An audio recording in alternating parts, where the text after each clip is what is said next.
এই যে মেয়েটির সঙ্গে যে ঘটনাটা ঘটেছে, তোমার একটা ছোট্ট ঘটনাটা বল, যে আমরা যখন ডাক্তারি পড়তাম আমার মা আমাকে রোজ 12টার সময় রাত্রিরে ফোন করতো। ডাক্তারদের ফ্যামিলি কিরম অ্যাকচুয়ালি থাক, ফোন করে জিজ্ঞেস করতো মার খাসনি তো, যখন আমি ইন্টার্ন হাউস।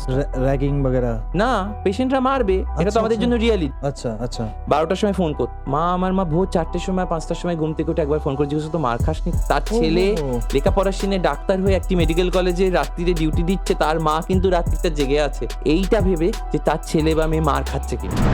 আসলে পলিটিক্যাল উইল খুব স্ট্রং। দেশে আইন আছে, ধরো আজকে কথার কথা বলছি, অভয়ার নিরিখে একটা আইন তৈরি হচ্ছে, নতুন কি আইন অত ডিটেলস জানি না, আইন তো যা আছে যথেষ্ট আছে, কিন্তু সেই আইনটাকে বলবৎ করা হচ্ছে কি বলবৎ করা হচ্ছে হচ্ছে না, হচ্ছে কি হচ্ছে না, সেটাই তো ডিবেট। আইন অনেক আছে, আইন তো ওষুধের ভেজাল মেশালের আইন আছে, অর্গানের যদি ডোনেশন চক্রের আইন হয় তার আইন আছে, ধরছে কি ধরতে গেলে তুমি সেটাকে ম্যানেজ সেটিং করে রাখো। ক্যান্সার অ্যাকচুয়ালি কস্টলিয়েস্ট একটা ট্রিটমেন্ট, ক্যান্সারের ট্রিটমেন্ট।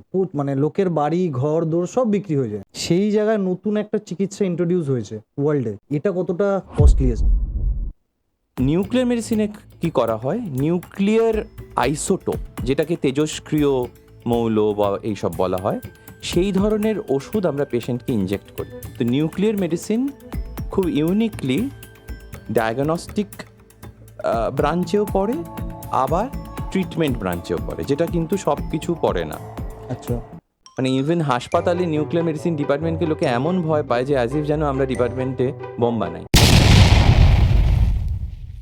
ক্যান্সার সেলস বেশি গ্লুকোজ নেয়, কারণ তাকে তো অনেক বেশি মাল্টিপ্লিকেশন করতে হয়, বিভাজন ক্ষমতা ক্যান্সার সেলসের বেশি, জাস্ট খাইয়ে দিতে হবে। এটা বা ধরো কোনো কেমোথেরাপি এসব নয়, কিন্তু জাস্ট পেশেন্ট খাবে, 2 দিন হাসপাতালে বসে থাকবে, বাড়ি চলে যাবে। আর এই ধরনের ট্রিটমেন্টগুলোর রোল এইখানে, যেখানে ধরো পেশেন্টের অপারেশন হয়েছে, যেরকম হয় ক্যান্সারে অপারেশন, নর্মাল রেডিয়েশন, কেমো, এগুলো হয়ে গেছে, পেশেন্ট এবার আর রেসপন্ড করছে, সাধারণত তখন পেশেন্টগুলো। তো আমার কথা হচ্ছে, যদি আমরা জানছি যে সবার শেষে এই ট্রিটমেন্টটা আসছে এবং তারপর পেশেন্ট তো ভালো হয়ে বাড়িও যাচ্ছে, তাহলে এটা কেন আগে ইমপ্লিমেন্ট হচ্ছে? প্রাইমারিলি আমি কোনোদিন ডাক্তারি হতে চাই। কি বলছেন? একদমই না, মানে ডাক্তারি আমার কোনো রকমের অপশনস এর মধ্যেই ছিল না। ডাক্তারি, ইঞ্জিনিয়ারিং, মানে স্কুল লাইফ থেকে শুরু করে যখন পড়াশোনা করেছি, মানে ডক্টর খানিকটা তাই। প্রেসিডেন্সি কলেজে ভর্তি হয়েছি, কিন্তু এগুলো শুনতে ছেলে মানুষই, আমার ঠিক আশপাশের কিছু লোক, তারা ঘটনাচক্রের আমার মাস্টারমশাইও ছিলেন, তারা বলে দিলেন আরে ও তো ডাক্তারি পায়নি বা পাবে না, তাই জন্য। এবার ওই বয়সে না ওটা গায়ে লেগে যায়, পাইনি তাই দেবো, পরীক্ষা দিলাম, পেলাম। দেখবে একটা কথা আছে না, যে ডাক্তারবাবুর কাছে গেলাম, আমাদের মধ্যে কথা আছে, কি ভালো করে কথা বললেন বা কি ভদ্র ব্যবহার করলেন, মানে কেন অভদ্রতাটা কি এক্সপেক্টেড? মেডিসিন জিনিসটাই হচ্ছে is not an absolute science. প্রথম কথা, ঠিক আছে, মেডিসিনে আমরা বলি 1+1 2 হয় না। 3টে ব্লক আছে আর্টারি, ঠিক আছে। নর্মালি কি হয়, বাইপাস সার্জারি করে আজকের দিনে দাঁড়িয়ে 3টে স্টেন্ট বসিয়ে দেবে কার্ডিওলজিস্ট, এত অ্যাডভান্স হয়ে গেছে। এবার তুমি একজন সার্জনের কাছে গেলে, সে বলে আমি বাইপাস করব, বা তুমি এমন একজন কার্ডিওলজিস্টের কাছে গেলে যে হয়তো অতটা কনফিডেন্ট না 3টে স্টেন্ট বসা, সে বলবো আপনি বাইপাসে চলেন। কিন্তু আবার এমন একজন কার্ডিওলজিস্টের কাছে গেলে যে কনফিডেন্ট, ওপিনিয়ন ভ্যারি করে। আমি বলছি 36 ঘন্টা ডাক্তাররা কি করে কাজ করতে পারে? দুর্নীতির কথাটা ধরো, দেখো আমি ওই যে বারবার বলছি না, যে লোভ, মানুষের যে অপরিসীম লোভ, সেটা আলাদা করে ডাক্তারি প্রফেশনটা আমাদের খুব লাগছে গায়ে। আমি ডাক্তার বলে হয়তো বা নয়, বা মানুষের ভয়ের তো ব্যাপারই, জাল ওষুধ থেকে শুরু করে, কিন্তু ultimately at the end of the day ব্যবসা যিনি করেন, সে আনফর্চুনেটলি সে ওষুধের ব্যবসাও তার কাছে যা, বালির ব্যবসাও। আমরা ভাবছি ন্যায্য মূল্যের ওষুধ, পৃথিবীর বড় বড় দেশে জেনেরিক মেডিসিন কোয়ালিটি মেনটেনড হয়, আমাদের দেশে যে কোয়ালিটি মেনটেন করবে তাকে তো তুমি ঘুষ খাও। এই প্রথমবার ইন্ডিয়ান ইউটিউব হিস্ট্রিতে nuclear medicine specialist doctor Dipanjan Mitra, অনেক কথা হয়েছে ওনার সাথে। নিউক্লিয়ার মেডিসিন কিভাবে ক্যান্সারে ইউসেজ হচ্ছে, কিভাবে আদার্স ট্রিটমেন্টের জন্য নিউক্লিয়ার মেডিসিন ইউসেজ হচ্ছে, পেট স্ক্যান কি, কোথায় কোথায় কিভাবে এর ট্রিটমেন্ট হচ্ছে, সবকিছু এগুলো যদি জানতে হয় আপনাকে পুরো ভিডিওটা জানতে হবে। ওনার সাথে ওনার আর্লি লাইফ নিয়ে কথা হয়েছে, একটা বাংলা মিডিয়ামের ছেলে কি করে ডক্টরি পাস করে নিউক্লিয়ার মেডিসিন নিয়ে পড়াশোনা করলো, কেন উনি কলকাতাতে রয়েছেন, কেন অন্য স্টেটে উনি মুভ হননি, এই সব কিছু, প্লাস আরজি করের ব্যাপার নিয়েও কথা হয়েছে। আমার ইউটিউব চ্যানেলটা একদম ছোট, লাস্ট টু লাস্ট এপিসোডে অনেক লোকে দেখেছে। সবাইকে একটাই রিকোয়েস্ট, চ্যানেলটাকে একটু সাবস্ক্রাইব করে দেবেন যাতে আমার সুবিধা হয়। এটা আপনাদের জন্য ফ্রি, কিন্তু আমাদের জন্য অনেক এনকারেজমেন্ট দেয়। তো প্লিজ দেখার পর সাবস্ক্রাইব করে দেবেন। ভালো লাগলে বন্ধুদের সাথে শেয়ার করবেন, লাইক করবেন, আর কোনো কিছু ভুল ভ্রান্তি হলে প্লিজ কমেন্টে জানাবেন। তো চলুন, বেশি সময় নেব না, শুরু করা যাক। দেখতে থাকুন, জানতে থাকুন, সঙ্গে থাকুন। Saturday, Sunday, Bangalore is a day. নমস্কার, কথাও কানেকশনের নতুন এপিসোডে আপনাদের সবাই welcome to our new podcast channel. এবং একটা ভালো রেপুটেড কোম্পানিতেই জব করছে এবং সেটাও যে এত সুমধুরভাবে সুযোগ করা যায় তার ঠিক আছে, এবার এরা কাজ করে।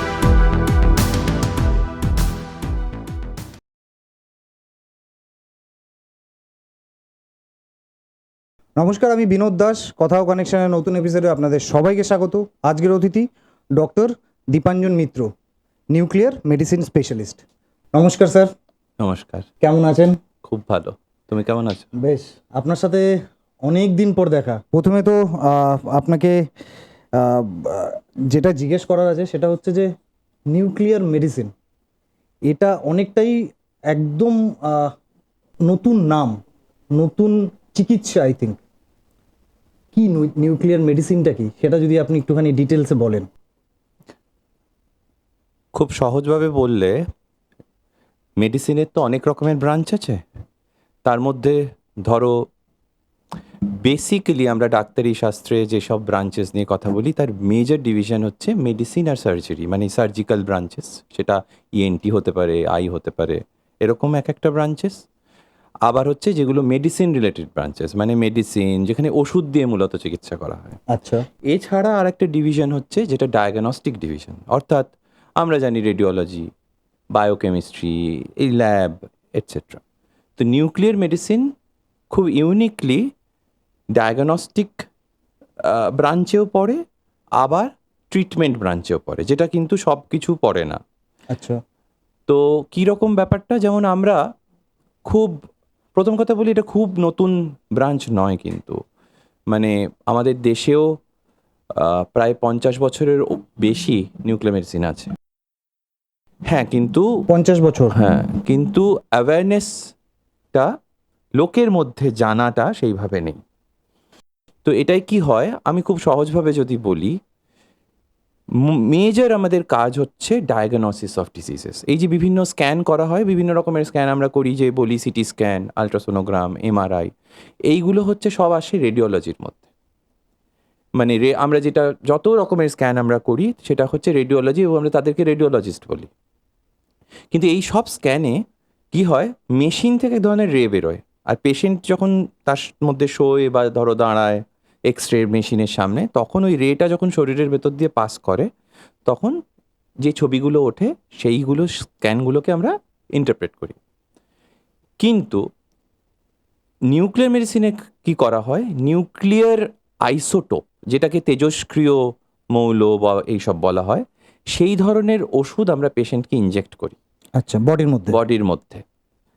In fact nuclear physics, nuclear chemistry, এই যে নিউক্লিয়ার বম, মানে ইভেন হাসপাতালে নিউক্লিয়ার মেডিসিন ডিপার্টমেন্টকে লোকে এমন ভয় পায় যে অ্যাজ ইফ যেন আমরা ডিপার্টমেন্টে বম বানাই। কিন্তু এগুলো খুব যখন কম মাত্রায় ইউজ করা হয় শরীরে, সেগুলো তখন মেডিসিনাল পারপাস ইউজ করা হয়। এবং প্রত্যেকটা তেজস্ক্রিয় মৌল এক একটা অসুখের জন্য আলাদা।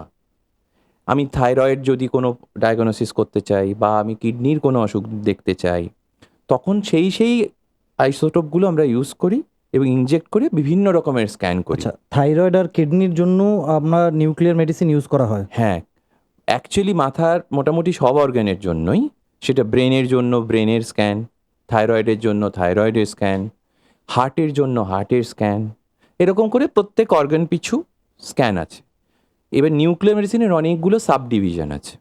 তার মধ্যে এখনকার দিনে মেজর একটা ইউজ যেটা লোকে করে, ধরো 80% আমার কাজ হচ্ছে ক্যান্সারের রিলেটেড, সেটাকে বলে পেট স্ক্যান। এটার টেকনিক্যাল টার্ম হচ্ছে পজিট্রন এমিশন টোমোগ্রাফি।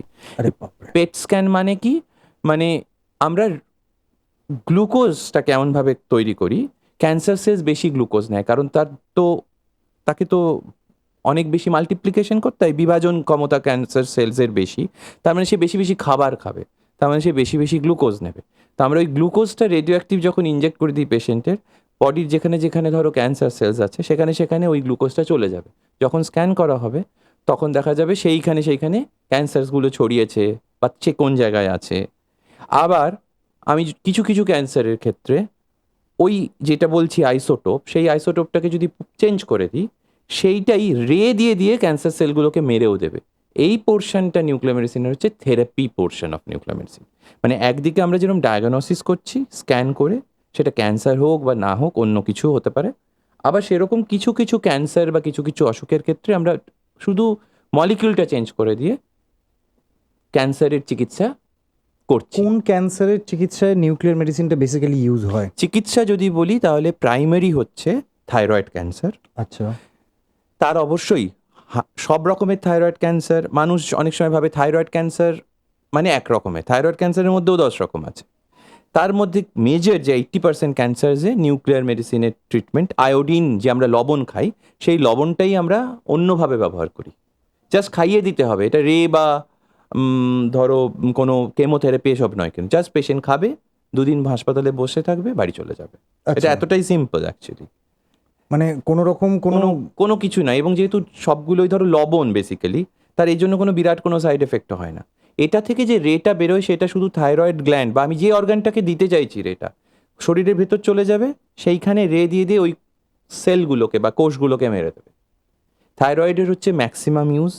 এছাড়া কিছু কিছু ইন্টেস্টিনাল মানে পেটের নানা রকমের টিউমার্স আছে, নিউরোএন্ডোক্রাইন বলে, সেই গ্রুপ অফ ক্যান্সারসে ইউজ হয়। প্রস্টেট ক্যান্সারে বিরাট রোল। আর এই ধরনের ট্রিটমেন্টগুলোর রোল এইখানে, যেখানে ধরো পেশেন্টের অপারেশন হয়েছে, যেরকম হয় ক্যান্সারে, অপারেশন, নর্মাল রেডিয়েশন, কেমো, এগুলো হয়ে গেছে, পেশেন্ট এবার আর রেসপন্ড করছে না, সাধারণত তখন পেশেন্টগুলো আমাদের কাছে আসে। আচ্ছা, মানে অন্য ট্রিটমেন্ট এক্সস্টেড অপশনস, ওকে। তখন পেশেন্টগুলোকে ওনাদের যারা চিকিৎসা করছেন, অঙ্কোলজিস্ট বা যেই হোক, যে তখন তারা বলেন যে নতুন কিছু চিকিৎসা তাহলে কি করা যেতে পারে। এবং বিশেষ করে প্রস্টেট ক্যান্সার ধরো ছড়িয়ে গেছে, অনেক ছড়িয়ে গেছে, সেগুলোকে যখন দেখা যাচ্ছে এখন একটা ট্রিটমেন্ট বেরিয়েছে PSMA থেরাপি বলে, পার্টিকুলারলি শুধু প্রস্টেট ক্যান্সারের ওষুধ ওটা। আচ্ছা। ওইটা দিয়ে যখন দেখা যাচ্ছে রেজাল্ট খুবই ভালো, মানে যেটা হয়তো কেমোথেরাপি বা ইয়েতে মানে অন্যান্য ট্রিটমেন্টে আর রেজাল্ট পাচ্ছে না পেশেন্টটা, অন্যান্য যেসব স্ট্যান্ডার্ড ট্রিটমেন্ট আছে, তখন এই ট্রিটমেন্টগুলো করা হয়। তো আমার কথা হচ্ছে, যদি আমরা জানছি যে সবার শেষে এই ট্রিটমেন্টটা আসছে এবং তারপর পেশেন্ট তো ভালো হয়ে বাড়িও যাচ্ছে, তাহলে এটা কেন আগে ইমপ্লিমেন্ট হচ্ছে না? এইগুলো অ্যাকচুয়ালি একটু সায়েন্সের জার্গনস আছে এরকম। যে কোনো চিকিৎসায় যে কোনো ট্রিটমেন্ট যখন নতুন আসে সেগুলো অনেক সায়েন্টিফিক ট্রায়ালসের মধ্যে দিয়ে যায়। এগুলো নতুন চিকিৎসা, তো এগুলো ধরো আমরা কখনোই যে পেশেন্টটাকে একদম প্রাইমারিলি সেরে যাবে তাকে দিয়ে এক্সপেরিমেন্ট শুরু করতে পারি না। আচ্ছা। যেটা স্ট্যান্ডার্ড মোডালিটি ধরো প্রমাণিত যেটা আছে সেটা দিয়ে করা হয়, করে করে দেখা যায়। এখন যেমন দেখা গেছে যে বহু প্রস্টেট ক্যান্সার বা নিউরোএন্ডোক্রাইন টিউমার যেগুলো বলছে, যেগুলো মানে একদম শেষ স্টেজে এসে গিয়ে নিউক্লিয়ার মেডিসিন ট্রিটমেন্ট করে হয়তো দেখা যাচ্ছে পেশেন্টগুলো ভালো থাকছে। এই ডেটাটা যখন খুব রোবাস্ট ডেটা হয়ে যাবে বা হয়ে যাচ্ছে, এখন অলরেডি হয়ে গেছে, তখন আমরা বলি যে তাহলে আমরা একটু আগের স্টেজে চেষ্টা করে দেখি। ওকে। আবার আগের স্টেজের রেজাল্ট যদি খুব এনকারেজিং হয় তখন আমরা আরো আগের স্টেজে দেখব। তার মানে এইভাবেই সায়েন্সটা এগোয় আর কি। মানে এটা বলতে চাইছেন যে আরো 10 থেকে 15 বা 20 হতে পারে বছর আমরা পর প্রাইমারি মোড অফ ট্রিটমেন্ট হিসেবে ইউজ করতে পারি। ফার্স্ট হ্যাঁ, স্টেজে। কিছু কিছু ক্যান্সারে মানে প্রস্টেটের ক্ষেত্রে কেউ কোনো স্টাডিতে এখন অ্যাপ্লিকেশনস করছে, কিন্তু এইগুলো সবই ধরো আমি 10টা পেশেন্ট করলাম কি 20টা পেশেন্ট করলাম এরমভাবে, সেইটার রেজাল্টের উপর দাঁড়িয়ে সায়েন্টিফিক কমিউনিটি ওটাকে অ্যাকসেপ্ট করে না। ওকে। যে কোনো জিনিসকে তোমাকে সায়েন্সে, ওষুধকে যখন তুমি বাজারে আনবে তার অনেকগুলো স্টেজে থাকে, যে প্রমাণিত তথ্য কি, যে আমি 10,000 পেশেন্টের উপর করে দেখেছি 10 বছর ধরে, এই হচ্ছে রেজাল্ট, স্ট্যাটিস্টিক্স কি বলে, এত % সুস্থ হচ্ছে বা হচ্ছে না, সেই হিসেবেই ওষুধটা তখন অ্যাপ্রুভড হয়। যে বিভিন্ন সরকারি এজেন্সিতে অ্যাপ্রুভ করতে হয়, তুমি একটা ট্রিটমেন্ট মনের মতো দিতে পারো না। গাইডলাইন থাকে, ইন্টারন্যাশনাল গাইডলাইন থাকে বড় বড়, সেই গাইডলাইনগুলো তখন বদল হয়, ওই জন্য প্রতি বছর আপডেট হয় এগুলো। আগের বছর হয়তো একটা ওষুধ ধরো এই ক্ষেত্রে দেওয়া হতো, পরের বছর সেটা নাও দেওয়া হতে পারে, বা আরও 4টে জিনিসে দেওয়া হতে পারে।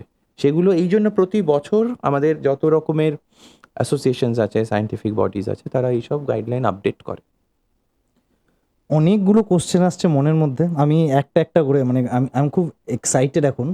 অনেকগুলো প্রথম কথা হচ্ছে যে ক্যান্সার অ্যাকচুয়ালি কস্টলিয়েস্ট একটা ট্রিটমেন্ট, ক্যান্সারের ট্রিটমেন্ট।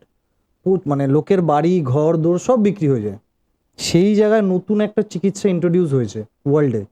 এটা কতটা কস্টলিয়েস্ট, মানে কতটা খরচা এটার হয়? খরচ তুমি যদি স্ট্যান্ডার্ড অন্য চিকিৎসার সঙ্গে তুলনা করা হয়, মানে কেমোথেরাপি বা এখন ক্যান্সারে কেমোর পরেও আরও অনেক কিছু এসে গেছে, মোটামুটি একই রকম।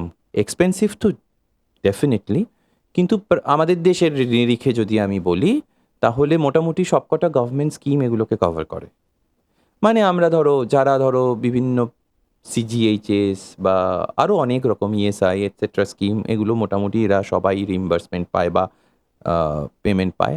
ইন্স্যুরেন্স কোম্পানিরাও মোটামুটি দেয়।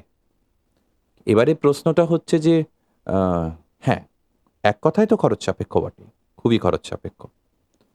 এটা কি ওয়েস্ট বেঙ্গলের জন্য খরচ সাপেক্ষ নাকি না পুরো না, না, ওয়ার্ল্ডের না, জন্য না। খরচ সাপেক্ষ? প্রথম কথা যে এই যে আইসোটোপগুলো আমরা কিনি, এগুলো কোনো এটা অন্য ওষুধের মতো নয়, কিন্তু তৈরি হয় না। মনে রাখতে হবে বহু আইসোটোপ আমরা বলি ন্যাচারালি অকারিং ওর্স, মানে একটা পার্টিকুলার আইসোটোপ একটা দেশের খনিজ সম্পদ থেকে তৈরি হয়। আচ্ছা, তোমাকে সেই দেশ থেকে কিনতে হবে, সেই Okay. দেশের মনোপলি আছে। আমি যে আইসোটোপটা ইউজ করছি আয়োডিনটা, সেইটা হয়তো পৃথিবীর 3টে দেশ থেকে। আমার কিছু কিছু ওষুধ ইসরায়েল থেকে আসে, কিছু কিছু ওষুধ হয়তো অস্ট্রেলিয়া থেকে আসে, কিছু কিছু ওষুধ তো তোমাকে আমার ওষুধও যেখান থেকে আসবে, অন্যের ওষুধও সেখান থেকেই আসবে। ওকে, মানে এরকম তুমি চাইলেই 10টা প্লান্ট বসাতে পারো না। ওহো, ওকে। তো ফলে কারণ এগুলো হচ্ছে খনিজ সম্পদের মতো, সেইখান থেকে ওষুধ হিসেবে তৈরি করে সেখানকার, এবং এগুলো সাংঘাতিকভাবে গভর্নমেন্ট রেগুলেটেড। মানে আমরা যা যা ওষুধ ব্যবহার করি, সেটা প্রাইভেট হাসপাতাল হোক আর সরকারি হাসপাতাল হোক, প্রত্যেকটি জিনিস ভাবা অ্যাটমিক রিসার্চ সেন্টারে নথিভুক্ত। আমার কোয়ালিফিকেশন, আমার স্টাফের কোয়ালিফিকেশন, নির্দিষ্ট কোয়ালিফিকেশন না থাকলে ডিপার্টমেন্টের লাইসেন্স থাকবে না। প্রতি বছর সেগুলোকে আপডেট করতে হয়। একটা ওষুধ যখন বম্বেতে এলো বিদেশ থেকে, বম্বে এয়ারপোর্টে কাস্টমস ক্লিয়ার করে যখন কলকাতায় এলো, পুরো জিনিসটা ট্র্যাক থাকে। কারণ এগুলো আইসোটোপ, কার নামে যাচ্ছে, কোথায় যাচ্ছে। যদি হঠাৎ করে মিসিং হয়ে গেল একটা গাড়ি, যাতে ওটাকে ট্র্যাক করা যায়, কোন পেশেন্টকে দিচ্ছে সেটাও ট্র্যাক করা হয়। প্রতিটা পেশেন্টের আলাদা ফাইল অডিট হয়। নভেম্বর মাসে আমাদের প্রত্যেককে ওই পুরো জিনিসটা ভাবা অ্যাটমিক রিসার্চ সেন্টারকে, বা আরও টেকনিক্যালি ঠিক বলতে গেলে একটা বোর্ড আছে গভর্নমেন্ট অফ ইন্ডিয়ার, যেটাকে বলে atomic energy regulatory board, AERB। এইগুলোর আবার কন্ট্রোল, হ্যাঁ, বিদ্যুৎ বানায় জানতাম না, এরা হচ্ছে কন্ট্রোল করে। আমার কোয়ালিফিকেশন মানে সেই আমার ডাক্তারি কোয়ালিফিকেশনটাও ওদের দ্বারা ভ্যালিডেট করতে হয়। মানে সেটা ওদের কাছে আমাকে পরীক্ষা দিতে হয়েছে আলাদা করে, তবেই আমার নামে হাসপাতাল লাইসেন্স অ্যাপ্লাই করতে পারবে। আচ্ছা, আপনার নামে হাসপাতাল? আমার ডিপার্টমেন্ট খুলবে কেউ একটা, ঠিক আছে, সে শুধু ডিপার্টমেন্টে 10-20 কোটি 25 কোটি টাকার মেশিন কিনলেই সে ডিপার্টমেন্টে খুলতে পারবে না। তাকে কোয়ালিফাইড ডাক্তার, লাইসেন্স ফিজিসিস্ট, এইসব লোককে এমপ্লয় করতে হবে। কারা কোয়ালিফাইড? শুধু আমার মেডিকেল কোয়ালিফিকেশনসগুলো থাকলে হবে না, আমাকে নির্দিষ্ট সার্টিফিকেশনস ওদের থেকে থাকতে হবে। বেশ, বুঝতে এই জায়গায় পেরেছি। আমি একটা কথা জানতে চাইছি। তো এটা বেসিক্যালি একদম নতুন। আপনি নিউক্লিয়ার মেডিসিন নিয়ে পড়াশোনা করেছেন, হঠাৎ করে নিউক্লিয়ার মেডিসিন নিয়ে পড়াশোনা করতে গেলেন কেন? কোথা থেকে জানতে পারলেন যে নিউক্লিয়ার মেডিসিন হয়? এটা তো খুব রেয়ার। হ্যাঁ, এটা রেয়ার। এবং আপনার আর্লি স্টেজে যদি যাই, আর্লি স্টেজ মানে একটা MBBS স্টুডেন্ট, যখন MBBS আমরা পড়ি, আমরা যখন পড়েছি, আমি তো অনেক বছর আগে, তো ন্যাচারালি মানে এর অনেকগুলো পার্সপেক্টিভস আছে। তোমাকে যদি বলি তো অনেকটা আগে যদি পিছিয়ে যাই, আমাদের অনেকগুলো আগে জেনারেশনে, তখন ডাক্তারি লোকে পড়তো, ডাক্তার হব, MBBS ডাক্তার, মানে তারও আগে LMF, সেই অনেক কিছু। এবার ধীরে ধীরে কি দেখা গেল যে MBBS ডাক্তার মানে স্পেশালাইজেশনস করতে হবে, তাই তো? এবার স্পেশালাইজেশনস যখন আমরা MBBS শেষ করছি, তখন আমি কত কিছু করতে পারতাম, মেডিসিন, সার্জারি, যেগুলো নর্মাল লোকে জানে, গাইনিকোলজি, এই সেই। তো আমার ক্ষেত্রে আমি এটা ব্যক্তিগতভাবে আসলে প্রাইমারিলি আমি কোনোদিন ডাক্তারি হতে চাইনি। কি বলছেন? একদমই না। মানে ডাক্তারি আমার কোনো রকমের অপশনসের মধ্যেই ছিল না। ডাক্তারি, ইঞ্জিনিয়ারিং, মানে স্কুল লাইফ থেকে শুরু করে যখন পড়াশোনা করেছি, এবং এটা শুনতে হয়তো লাগবে, মনে হবে যে এটা একটা মানে কি বলবো আইডিয়ালিস্ট ওয়ে অফ মানে অ্যাক্সিডেন্টাল ডক্টর। হ্যাঁ, খানিকটা তাই মানে খানিকটা তাই মানে এরকম যেমন ধরো স্কুলে পড়েছি যখন, অন্তত আমি আমার কথাটুকু বলতে পারি, আমরা যখন পড়েছি আমাদের পরিবারগত এবং বা আমাদের যে মাস্টারমশাই ছিলেন, আমার একটা জিনিস আমি সবসময় মনে করি, একটু ডিভিয়েট করেই বলছি, সেটা হচ্ছে যে আমার মাস্টারমশাইয়ের ভাগ্য খুব ভালো। সেটা স্কুল হোক, কলেজ হোক, পরবর্তী জীবন হোক, আমি খুব ভালো ভালো মাস্টারমশাই পেয়েছি। আচ্ছা, তো আপনি কি কোন স্কুল থেকে? Uttarpara government school, Bengali medium. Bangla medium school. Bengali medium থেকে আপনি ডক্টরি পড়লেন, তাও নিউক্লিয়ার মেডিসিন নিয়ে? বাংলা মিডিয়াম থেকে ডাক্তারি কেন, সবকিছুই সবাই পড়ে। পড়েছে, আমার হ্যাঁ, of course. পড়েছে, আজও পড়ে। কতটা চ্যালেঞ্জেস হয়েছে এইটুকু, এটাও আমি অ্যাড করে দিলাম। হ্যাঁ, সেটা একটা আলাদা গল্প, সেটা বলছি, সেটা এইটার সঙ্গে সঙ্গে বলে দেবো। সেটা হচ্ছে যে যখন ধরো স্কুলে পড়ছি, স্কুলে আমি এটা সবসময় সবাইকে বলি যে মানুষ পড়াশোনা কেন করে, এটা প্রাইমারি প্রশ্ন। তো একটা আমরা লাইফ সাইকেলে বিশ্বাস করি যে পড়াশোনা করো কেন, না চাকরি পাবে, চাকরি কেন পাবে, রোজগার করবে, রোজগার কেন করবে মানে জীবন জীবিকা, বিয়ে করবে, বিয়ে করবে কেন, বাচ্চা করবে, বাচ্চা করবে কেন, তাকে আবার মানে এই একটা সাইকেল। কিন্তু এর বাইরে কি একটা আমরা অন্তত, আমি অন্তত যখন পড়াশোনা করেছি, যেসব মাস্টারমশাইদের কাছে পড়াশোনা করেছি, তারা পড়াশোনা করার জন্যই পড়াশোনা করে। ঠিক জ্ঞান আছে? হ্যাঁ, মানে পড়াশোনা করো। এবং সেখানে আমার ওই স্বাধীনতাটা ছিল যে আমি কি পড়তে চাই। আমি যেমন ধরো আমার প্রিয়, সব থেকে প্রিয় সাবজেক্ট হচ্ছে বাংলা আর ইতিহাস। আমার এখন যতটুকু সময়, বেশি এক্সট্রা সময় আমি তাই পড়ি, কোনো কিছু ডাক্তারি রিলেটেড তখন পড়ি না, মানে আমার যেটুকু লিজার টাইম আর কি। এইবার প্রশ্ন হচ্ছে, আমি পড়তে চেয়েছিলাম, আমার জীবনের স্বপ্ন ছিল আমি প্রেসিডেন্সি কলেজে পড়বো। শোন তো, এখনকার অবস্থা আর আমি যখন ধরো কলেজ পাস মানে স্কুল হায়ার সেকেন্ডারি পাস করছি, তখনকার অবস্থা অনেক আলাদা। তবুও আমাদের সময়েও প্রেসিডেন্সি কলেজ হচ্ছে একটা বিরাট জায়গা। তা আমার ইচ্ছে ছিল আমি প্রেসিডেন্সিতে পড়বো, তারপরে অ্যাকাডেমিক্স করব, আরও রিসার্চ করব। একদম আমার ছকা ছিল যে প্রেসিডেন্সি, জেএনইউ, অক্সফোর্ড, ওকে। এই আমার স্বপ্ন। কিন্তু যা হয়, মধ্যবিত্ত পরিবারে অনেকগুলো জিনিস এসে যায় যখন তুমি ভালো ছাত্র হও। যেমন ধরো খুব ভালো ছাত্র হলে তুমি হঠাৎ করে গিয়ে আর্টস নিতে পারবে না, আমাদের দেশটাই এরকম। তুই আর্টস নিলি? হ্যাঁ, ঠিক আছে, সে হয়তো দারুণ ভালো, মানে দারুণ ভালো, মানে আমি তোমাকে নাম করেই বলছি, মানে আনন্দবাজারে দেখবে আমার একজন সাংবাদিক আছেন, তার নাম প্রেমাংশু চৌধুরী, প্রতিদিন পলিটিক্স কভার করে, সে আমার ক্লাসমেট, ঠিক আছে। তো স্কুলের বন্ধু, দিল্লিতে থাকে, সে আমাকে একদিন একটা মেসেজ করেছিল, তুই ডাক্তার না হলে কি ক্ষতি হতো সমাজের জানি না, তুই বাংলাটা না পড়ে বাংলা সাবজেক্টটার বা ভাষাটার কিছু ক্ষতি হয়েছে। সেও আমাকে এটা লিখেছিল মেসেজটা। এবার সেটাও আমি খুব গর্ব করে বলছি না, কিন্তু আমি ওটাকে এতটাই ভালোবাসি, আমি এটাই বলছি। লেখালেখি করেন? হ্যাঁ, নিজের মতো খুব ব্যক্তিগত লেখালেখি করি। আচ্ছা, হ্যাঁ, পাবলিশ আছে খুব সামান্য, সে খুব বলার মতো কিছু নয়। তো যাই হোক, এবার ডাক্তারি পড়বার ধরো যখন আমরা আমাদের জেনারেশনে হায়ার সেকেন্ডারি পরে সায়েন্স পড়েছি, ভালো রেজাল্ট করেছি, প্রেসিডেন্সি কলেজে চান্সও পেয়েছি, ভালোভাবে ভর্তিও হয়েছি। প্রেসিডেন্সি কলেজে? হ্যাঁ, বেশ। প্রেসিডেন্সি কলেজে ভর্তি হয়েছি, কিন্তু এগুলো শুনতে ছেলে মানুষই, আমার ঠিক আশপাশের কিছু লোক, তারা ঘটনাচক্রে আমার মাস্টারমশাইও ছিলেন, তারা বললে দিলেন, আরে ও তো ডাক্তারি পায়নি বা পাবে না, তাই জন্য। এবার ওই বয়সে না ওটা গায়ে লেগে যায়, পাইনি তাই দেব, পরীক্ষা দিলাম, পেলাম। তো নিয়ে পাওয়ার পরে তখন একটা ডাইলেমা, যে তাহলে কি প্রেসিডেন্সি ছেড়ে দেবো নাকি ডাক্তারিতে যাবো? বাড়ি থেকেও প্রেশার? বাড়ি থেকে কোনো প্রেশার ছিল না, আচ্ছা। অনেস্টলি আমার পরিবার আমাকে কোনোদিন আমি ডাক্তারি পড়বো না বাংলায় অনার্স পড়বো এই নিয়ে কোনোদিন কিছু বলেনি। তো এটা কি নিজের মধ্যে নিজের একটা প্রেশার ছিল? নিজের মধ্যেই প্রেশার থাকে না আসলে, এটা একটা 18-19 বছর না, ভালনারেবল এজ। তুমি যে কোনো জীবনে আজকে তোমার এই বয়সে এসে তুমি যদি মনে করেছো যে আমি ইউটিউবার হব, it is not an easy decision, right? লোকে বলবে এইসব কি। তুমি যদি বলো আমি এক্ষুনি একটা ব্যাংকে চাকরি নেব, সব 4টে লোক তোমায় সাপোর্ট করবে। তো ওই 18 বছর বয়সে তুমি যখন ডাক্তারিতে চান্স পাচ্ছ, আর তুমি বলছো আমি প্রেসিডেন্সি কলেজে বাংলায় অনার্স পড়বো, তোমার পাশে দাঁড়ানোর লোক পাবে না, এবং তখন তোমাকে সবাই বলবে যে এটা বিরাট ভুল করছিস। আমরা জীবনে যা যা সিদ্ধান্ত নিই, শুধু পড়াশোনা সংক্রান্ত না, অধিকাংশ জিনিস আমরা কিন্তু সিদ্ধান্তগুলো নিই পারিপার্শ্বিকের ওপর দাঁড়িয়ে। আমরা চাই অ্যাপ্রুভাল। কত লোক বিয়ে করতে পারে না মা বাবা রাজি না হলে, ঠিক।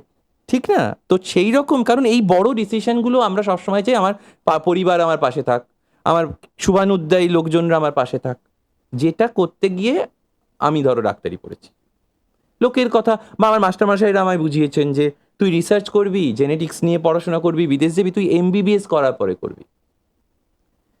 এবার এমবিবিএস হলো, আমি এমবিবিএস পাশ করলাম। এমবিবিএস পড়তে গিয়ে দেখলাম ভালোভাবেই পড়াশোনা করেছি, ভালো রেজাল্ট, কোন কলেজ থেকে পড়াশোনা করলেন? ন্যাশনাল মেডিকেল কলেজ, ভালো রেজাল্ট করেই পাশ করেছি। তো মানে ভালো ছাত্র বলতে যা বোঝায় যেরকম। এইবারে আমার প্রশ্ন আসছি যে নিউক্লিয়ার মেডিসিন। তখন আমি ভাবলাম, যখন দেখলাম চারপাশে, আমি কার্ডিওলজি, নিউরোলজি, অমুক তমুক, তখন আমি একটা জিনিস ভাবলাম, আমি এই ডাক্তারিটা করব না। সবার মতো হবে না। হ্যাঁ, এইটা আমি তো প্রথমেও করতে চাইনি। আমার একটা চেম্বার হবে, যেই চেম্বারে 200 পেশেন্ট থাকবে, সেটার একটা সার্ভিস, সেটা কিন্তু আমি ছোট করছি না। হুম। যে মানুষটি 200 পেশেন্ট দেখেন সারাদিনে, সে 200টা মানুষকে সুস্থ করার চেষ্টা করেন। সুস্থ করেন বললাম না, টেকনিক্যালি বললাম, সুস্থ করার চেষ্টা করেন। কিন্তু আমি করতে চাইনি, এটা আমার ব্যক্তিগত চয়েস। তো অন্য কিছু করব, অন্য কিছু করার তাগিদ থেকে খুঁজছিলাম তখন কি করব, যেটা একটু সেইভাবে নিউক্লিয়ার মেডিসিনের সন্ধান পেলাম। কোথায় পড়ানো হয়? আমি যখন পড়তে যাই তখন ভারতবর্ষে মাত্র 7টা সিট। কি বলছেন? হ্যাঁ, কোথায় পড়াতো এটা? Ministry of health and family ওয়েলফেয়ারের আন্ডারে 7টা ডিএনবি সিট। সেগুলো ছিল 2টো সিট ব্যাঙ্গালোরে, 2টো সিট বম্বেতে, এরকম মানে বিভিন্ন হাসপাতাল ঘুরে ঘুরে। তো আমি খোঁজ নিই, পরীক্ষা দিই, পাই। এবং তার আগে আমি স্ট্যান্ডার্ড পরীক্ষাটাও দিয়েছিলাম, মানে লোকে যেগুলো নর্মাল পরীক্ষা দেয়। আমার একটা, কারণ এটা তো একটা বিরাট স্ট্রেসের ব্যাপার। এমবিবিএস আমাদের সময়কার কথা বলছি, 30,000 এমবিবিএস পাশ করতো, 3,000 পোস্ট গ্রাজুয়েশন সিট ছিল। তার মানে প্রতি বছর 27,000 জন পোস্ট গ্রাজুয়েশন করতে পারবে না। প্রতি বছর 27,000 করে যোগ হবে। এখনকার স্ট্যাটিস্টিক্সটা তো অনেক বেশি, অনেক বেশি পাশ করে। তো তোমাকে শুধু 3,000-এর মধ্যে ঢুকলে হবে না, তোমার পছন্দসই সাবজেক্ট পেতে গেলে তোমাকে এমন একটা র্যাঙ্কে থাকতে হবে যেটাতে তুমি চুজ করতে পারবে। তাই তো? ফলে সেইখানে দাঁড়িয়ে ন্যাচারালি অনেক পরীক্ষা দিতে হয়েছে, অনেকগুলো পরীক্ষা দিয়েছি। তো আমার প্রথমে সিলেকশন হয়ে গেছিলো অঙ্কোলজিতে, রেডিয়েশন অঙ্কোলজিতে, ভেলোরে। কিন্তু আমি তখনও আমাকে সবাই বুঝিয়েছিল যে এই নিউক্লিয়ার মেডিসিন পড়ে কি হবে, এটা তো কেউ খায় না, মাথায় মাখে, কেউ জানে না। এবং আমার মানে মাস্টারমশাইরা, ডাক্তারি মাস্টারমশাইরা বলেছিল, ইনফ্যাক্ট এও বলছি, আমার খুব ঘনিষ্ঠ একজন মানে রিলেটিভ, তিনি খুব বিরাট ডাক্তার, তিনি রেগে গিয়েছে, আমার সঙ্গে কথাই বলেনি, তিনি খুব বিখ্যাত ডাক্তার। তো যে তাদের সবার মনে হয়েছিল যে এটা একটা মানে ঠিক ডিসিশন নয়। হ্যাঁ, কিন্তু সেইখানে আমি সেই সময়ও ডাইলেমা। কারণ কীরকম বলো তো, তুমি তখন অলরেডি ভেলোরের মতো জায়গায় চান্স পেয়ে যাচ্ছ, অন্য জায়গায় চান্স পেয়ে গেছে, এবার তোমাকে, কিন্তু ওই সময় আমার 2 বন্ধু, যারা আমার খুবই কাছের বন্ধু, একজনের নাম ত্রিশিত, একজনের নাম নন্দিনী, আর আমার মা, এই 3জন বলেছিল, লোকের কথা শুনে প্রেসিডেন্সি ছেড়েছিলি, আবার লোকের কথা শুনে যেটা পড়তে চাইছিস সেটা না পড়ে অন্য কিছু পড়তে চাইছিস। সেটা আমাকে বলেছিল শুক্রবার। আমি শনিবারে টিকিট কেটে চলে গেছিলাম জয়েন, মানে আমার সিলেকশন হয়ে গেছিল কিন্তু আমি ডিসিশন নিতে পারছিলাম না। আমি শনিবারে টিকিট কেটে চলে গেছিলাম ব্যাঙ্গালোরে, নারায়ণ হৃদয়ালয়, যেখান থেকে আমি পড়াশোনা করেছি, দেবী শেঠির হাসপাতাল বলে সবাই জানে। সেইখানে চলে গেছি, রোববার পৌঁছেছি, সোমবার জয়েন করেছি। তো এইভাবে নিউক্লিয়ার মেডিসিনে আসা। তোমার আরেকটা প্রশ্ন ছিল, মিস করেছি, সেটা হচ্ছে যে কি বাংলা মিডিয়াম? হ্যাঁ, মানে বাংলা, অনেকেই বাংলা মিডিয়াম থেকে ডাক্তারি পড়াশোনা করে বা ইঞ্জিনিয়ার করে বা উচ্চ শিক্ষায় যায়। তো আমার একটাই জানার ইচ্ছে যে যখনই আমরা উচ্চ শিক্ষায় শিক্ষিত হই তখনই যে বইগুলো থাকে তার ল্যাঙ্গুয়েজটা চেঞ্জ হয়ে যায়, বেঙ্গলি থেকে বা হিন্দি থেকে ইংলিশে চলে আসে, বা যেটা আমাদের মাদার টাং থাকে এতদিন ধরে 12 অবধি বা আমরা গ্র্যাজুয়েশন অবধি যেটা পড়ে আসলাম, তারপর থেকে কিন্তু বইয়ের ল্যাঙ্গুয়েজটা চেঞ্জ হয়ে যায়। সেইখানে প্রফেশনালভাবে যেই পড়াশোনাগুলো রয়েছে সেগুলো কতটা চ্যালেঞ্জেস হয় একটা বেঙ্গলি মিডিয়াম ছেলের বা একটা মেয়ের জন্য? এটা অ্যাকচুয়ালি একটা স্ট্রাগল, কিন্তু সেটা কেউ কেউ পারে উত্তীর্ণ হতে, কেউ কেউ পারে না। কিভাবে পারে না, যেমন ধরো প্রথম কথা হচ্ছে একটা জিনিস বুঝতে হবে যে মিডিয়ামের সঙ্গে, তুমি বাংলা মিডিয়ামে পড়ছো কি কি ইংলিশ মিডিয়ামে পড়ছো বা অন্য কোনো মিডিয়ামে পড়ছো, তোমার নলেজের কোনো সম্পর্ক নেই। ঠিক আছে, তুমি কি শিখছো, অঙ্কটা তুমি অঙ্কের মতোই শিখছো। তুমি দুইটা বাংলায় লিখছো না দুইটা ইংরেজিতে লিখছো, এটা প্রাইমারি। কিন্তু আমাদের সময় তো ধরো ছিল বাংলা মিডিয়াম, আমরা লার্নিং ইংলিশ পড়তাম, অর্থাৎ ক্লাস 6 থেকে ইংরেজি ইন্ট্রোডাকশন হয়েছে, যেটা নিয়ে প্রচুর সমালোচনা এবং এটার প্র্যাকটিক্যাল অসুবিধা আমরা ফেস করেছি। তার মূল জায়গাটা যেটা ছিল কথা বলতে না পারা। পড়ার জায়গায় অসুবিধাটা খুব যে হয় তা নয়। ইংরেজিটা মোটামুটি বাংলা মিডিয়ামের ছেলেমেয়েরা অন্তত তখন খুব ভালোভাবেই শিখতো, হয়তো বা তাদের ইংলিশ মিডিয়াম কাউন্টার পার্টদের থেকে বেশিই ভালো শিখতো, অনেক মেথডিক্যালি শিখতো। কিন্তু যেটা হতো কমিউনিকেশনস, আর আমাদের মতো ফিল্ড যেখানে ধরো অনেক কমিউনিকেশনস, বাইরে থাকাকালীন তো ধরো ইংরেজিতে পড়াশুনো আছেই, সেখানে বিশেষ করে আমাদের অনেক সেমিনার্স করতে হয়, আমাদের অনেক বেশি লেকচার্স এটসেট্রা এগুলো করতে হয়, সেখানে বলতে পারার একটা অসুবিধা আছে। এবার সেটাকে কি করে মানুষ, আমি কাটিয়েছি বা লোকে কাটায়, তার আমার মনে হয় সেটা পুরোটাই নিজের চেষ্টা। আমি তোমাকে একটা গল্পের মতো বলছি। আমি যেদিন প্রথম প্রেসিডেন্সি কলেজ যাই, প্রথম দিন সেখানে যেসব স্কুলের ছেলেমেয়েরা এসেছিল তারা সব সোকল্ড এলিট স্কুলের ছেলেমেয়ে। ওকে, এবার এলিট স্কুল মানে সেসব স্কুল আমরা ছোটবেলায় ভাবতাম, লামার্টিনিয়ার্স, ধরো এখন ক্যালকাটা elite। বয়েজ, এইসবের ছেলেমেয়েরা। তার মধ্যে থেকে আমি উত্তরপাড়া সরকারি উচ্চ বিদ্যালয়ের ছাত্র, কিন্তু আমি সব থেকে বেশি নম্বর পেয়ে সেখানে গিয়েছিলাম। আচ্ছা, কিন্তু প্রথম যেদিন গিয়েছি, আমার বন্ধু বান্ধব, আমার ব্যাচের 22 জন, তারা কেউ বাংলায় কথা বলছিল না সেখানে, ইংলিশে। ঠিক আছে। আমি উত্তরপাড়া, আমার বাড়ি বেলুড়ে, আমি ট্রেনে চেপে বাসে চেপে কলেজে গিয়েছি, প্রেসিডেন্সি কলেজে যাচ্ছি, সেই জায়গাটা নিয়ে যখন যাচ্ছি, কিন্তু সেদিন যখন কলেজ থেকে বেরিয়েছিলাম সেদিন আমি কুঁকড়ে গিয়েছিলাম, কারণ আমি কারুর সাথে কথা বলতে পারি। বাড়ি ফিরে প্রচুর কেঁদে আমি মাকে বলেছিলাম, আমরা বেলুড়ে ছিলাম, আমাকে অন্তত ডন বস্কো লিলুয়ায় কেন পড়াওনি। তো আমার মা, আমার এখনো মনে আছে ওই দিন দুপুরবেলা আমার মা বলেছিল আমরা অ্যাফোর্ড করতে পারতাম না, যে কারণ ইংলিশ মিডিয়াম স্কুল তো আমাদের জেনারেশনে না কিরম ছিল বলো তো, ওটা খুব খরচ সাপেক্ষ। আমরা তো বিনা পয়সায় পড়েছি, আমি তো বিনা পয়সা, সত্যি কথা বলতে স্কুল বিনা পয়সায় পড়েছি, কলেজ বিনা পয়সায় পড়েছি। মেডিকেল কলেজে কি একটা 206 টাকা না কত টাকার একটা ফিস ছিল, সেটাও স্কলারশিপ পেতাম বলে দিতে হতো না।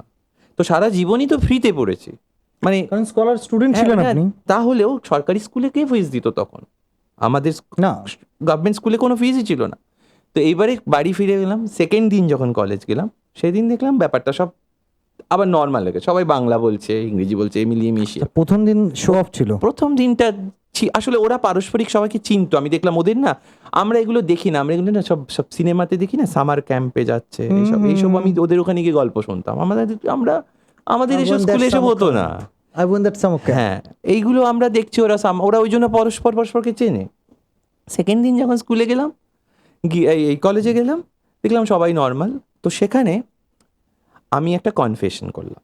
আমি বললাম, দেখ আমি ইংরেজি বলতে পারি না, আমি ইংরেজিটা জানি ভালো খুব, কিন্তু ইংরেজি বলতে পারি না, কিন্তু আমি ইংরেজি বলবো আজ থেকে। আর তোদের দায়িত্ব হবে আমি যখন যা যা ভুল বলবো তাই কারেক্ট করে দেব। ঠিক আছে। সেইখান থেকে বলছে, আর একটা বন্ধুর নাম, কলেজ স্ট্রিটে ঘুরছি, আমাদের সময়কার কথা, তখন ধরো 98 সাল। তখন না শঙ্কর মহাদেবনের একটা অ্যালবাম বেরিয়েছিল, সেই অ্যালবামটার নাম ছিল ব্রেথলেস। সবাই জানে গানটা, এক নিঃশ্বাসে গানটাকে। একদম। আমি খুব সিডি কিনতাম, গান ভালোবাসতাম, তো সিডি টা দেখে আমি, আমার ওই বন্ধু মৌমিতা, সেও ডাক্তার হয়েছে পরে, মৌমিতা হাজরা, ওকে বলছি দেখ ব্রিথলেস।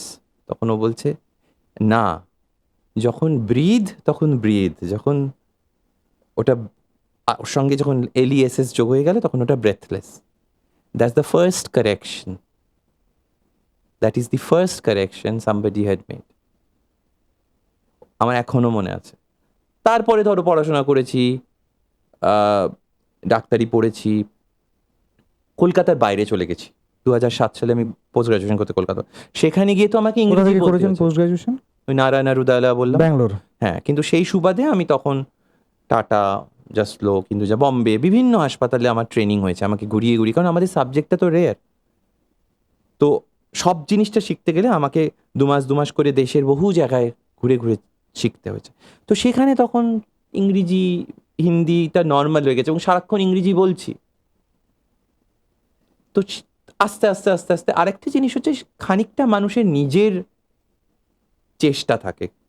কিরম চেষ্টা? ধরো তুমি যদি শিখতে চাও তাহলে তোমাকে ফলো করতে হবে, তুমি নিউজ চ্যানেল ফলো করো, তুমি বন্ধুদের সঙ্গে কথা বলার চেষ্টা করো, তুমি কি হবে ম্যাক্সিমাম ভুল বলবে।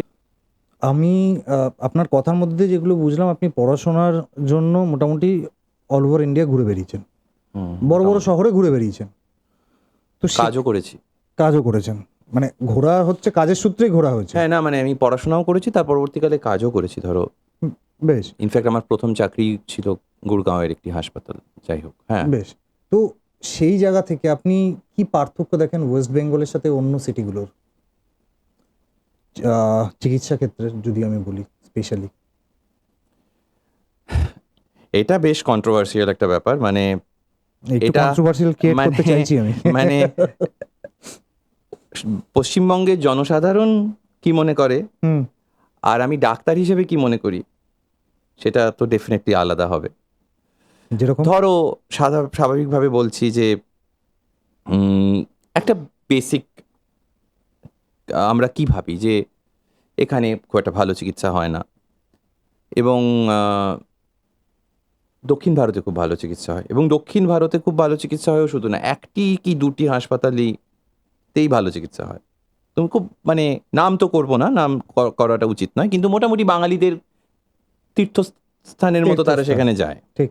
ঠিক আমি আছে? ব্যাঙ্গালোরে ছিলাম, আমি দেখেছি ব্যাঙ্গালোরে প্রচুর বাঙালি মেস করে করে ওখানে থাকে আর ওখানে চিকিৎসা করে। হ্যাঁ, এইবারে এর একটা বিরাট ডেমোগ্রাফিক এর বিরাট একটা ডাইনামিক্স আছে। প্রথমভাবে বলি, যেমন ধরো আমি যখন প্রথম কলকাতার বাইরে যাই তখন আমিও তো এইটাই ভেবে যাই যে দারুণ ভালো কিছু, দারুণ কিছু।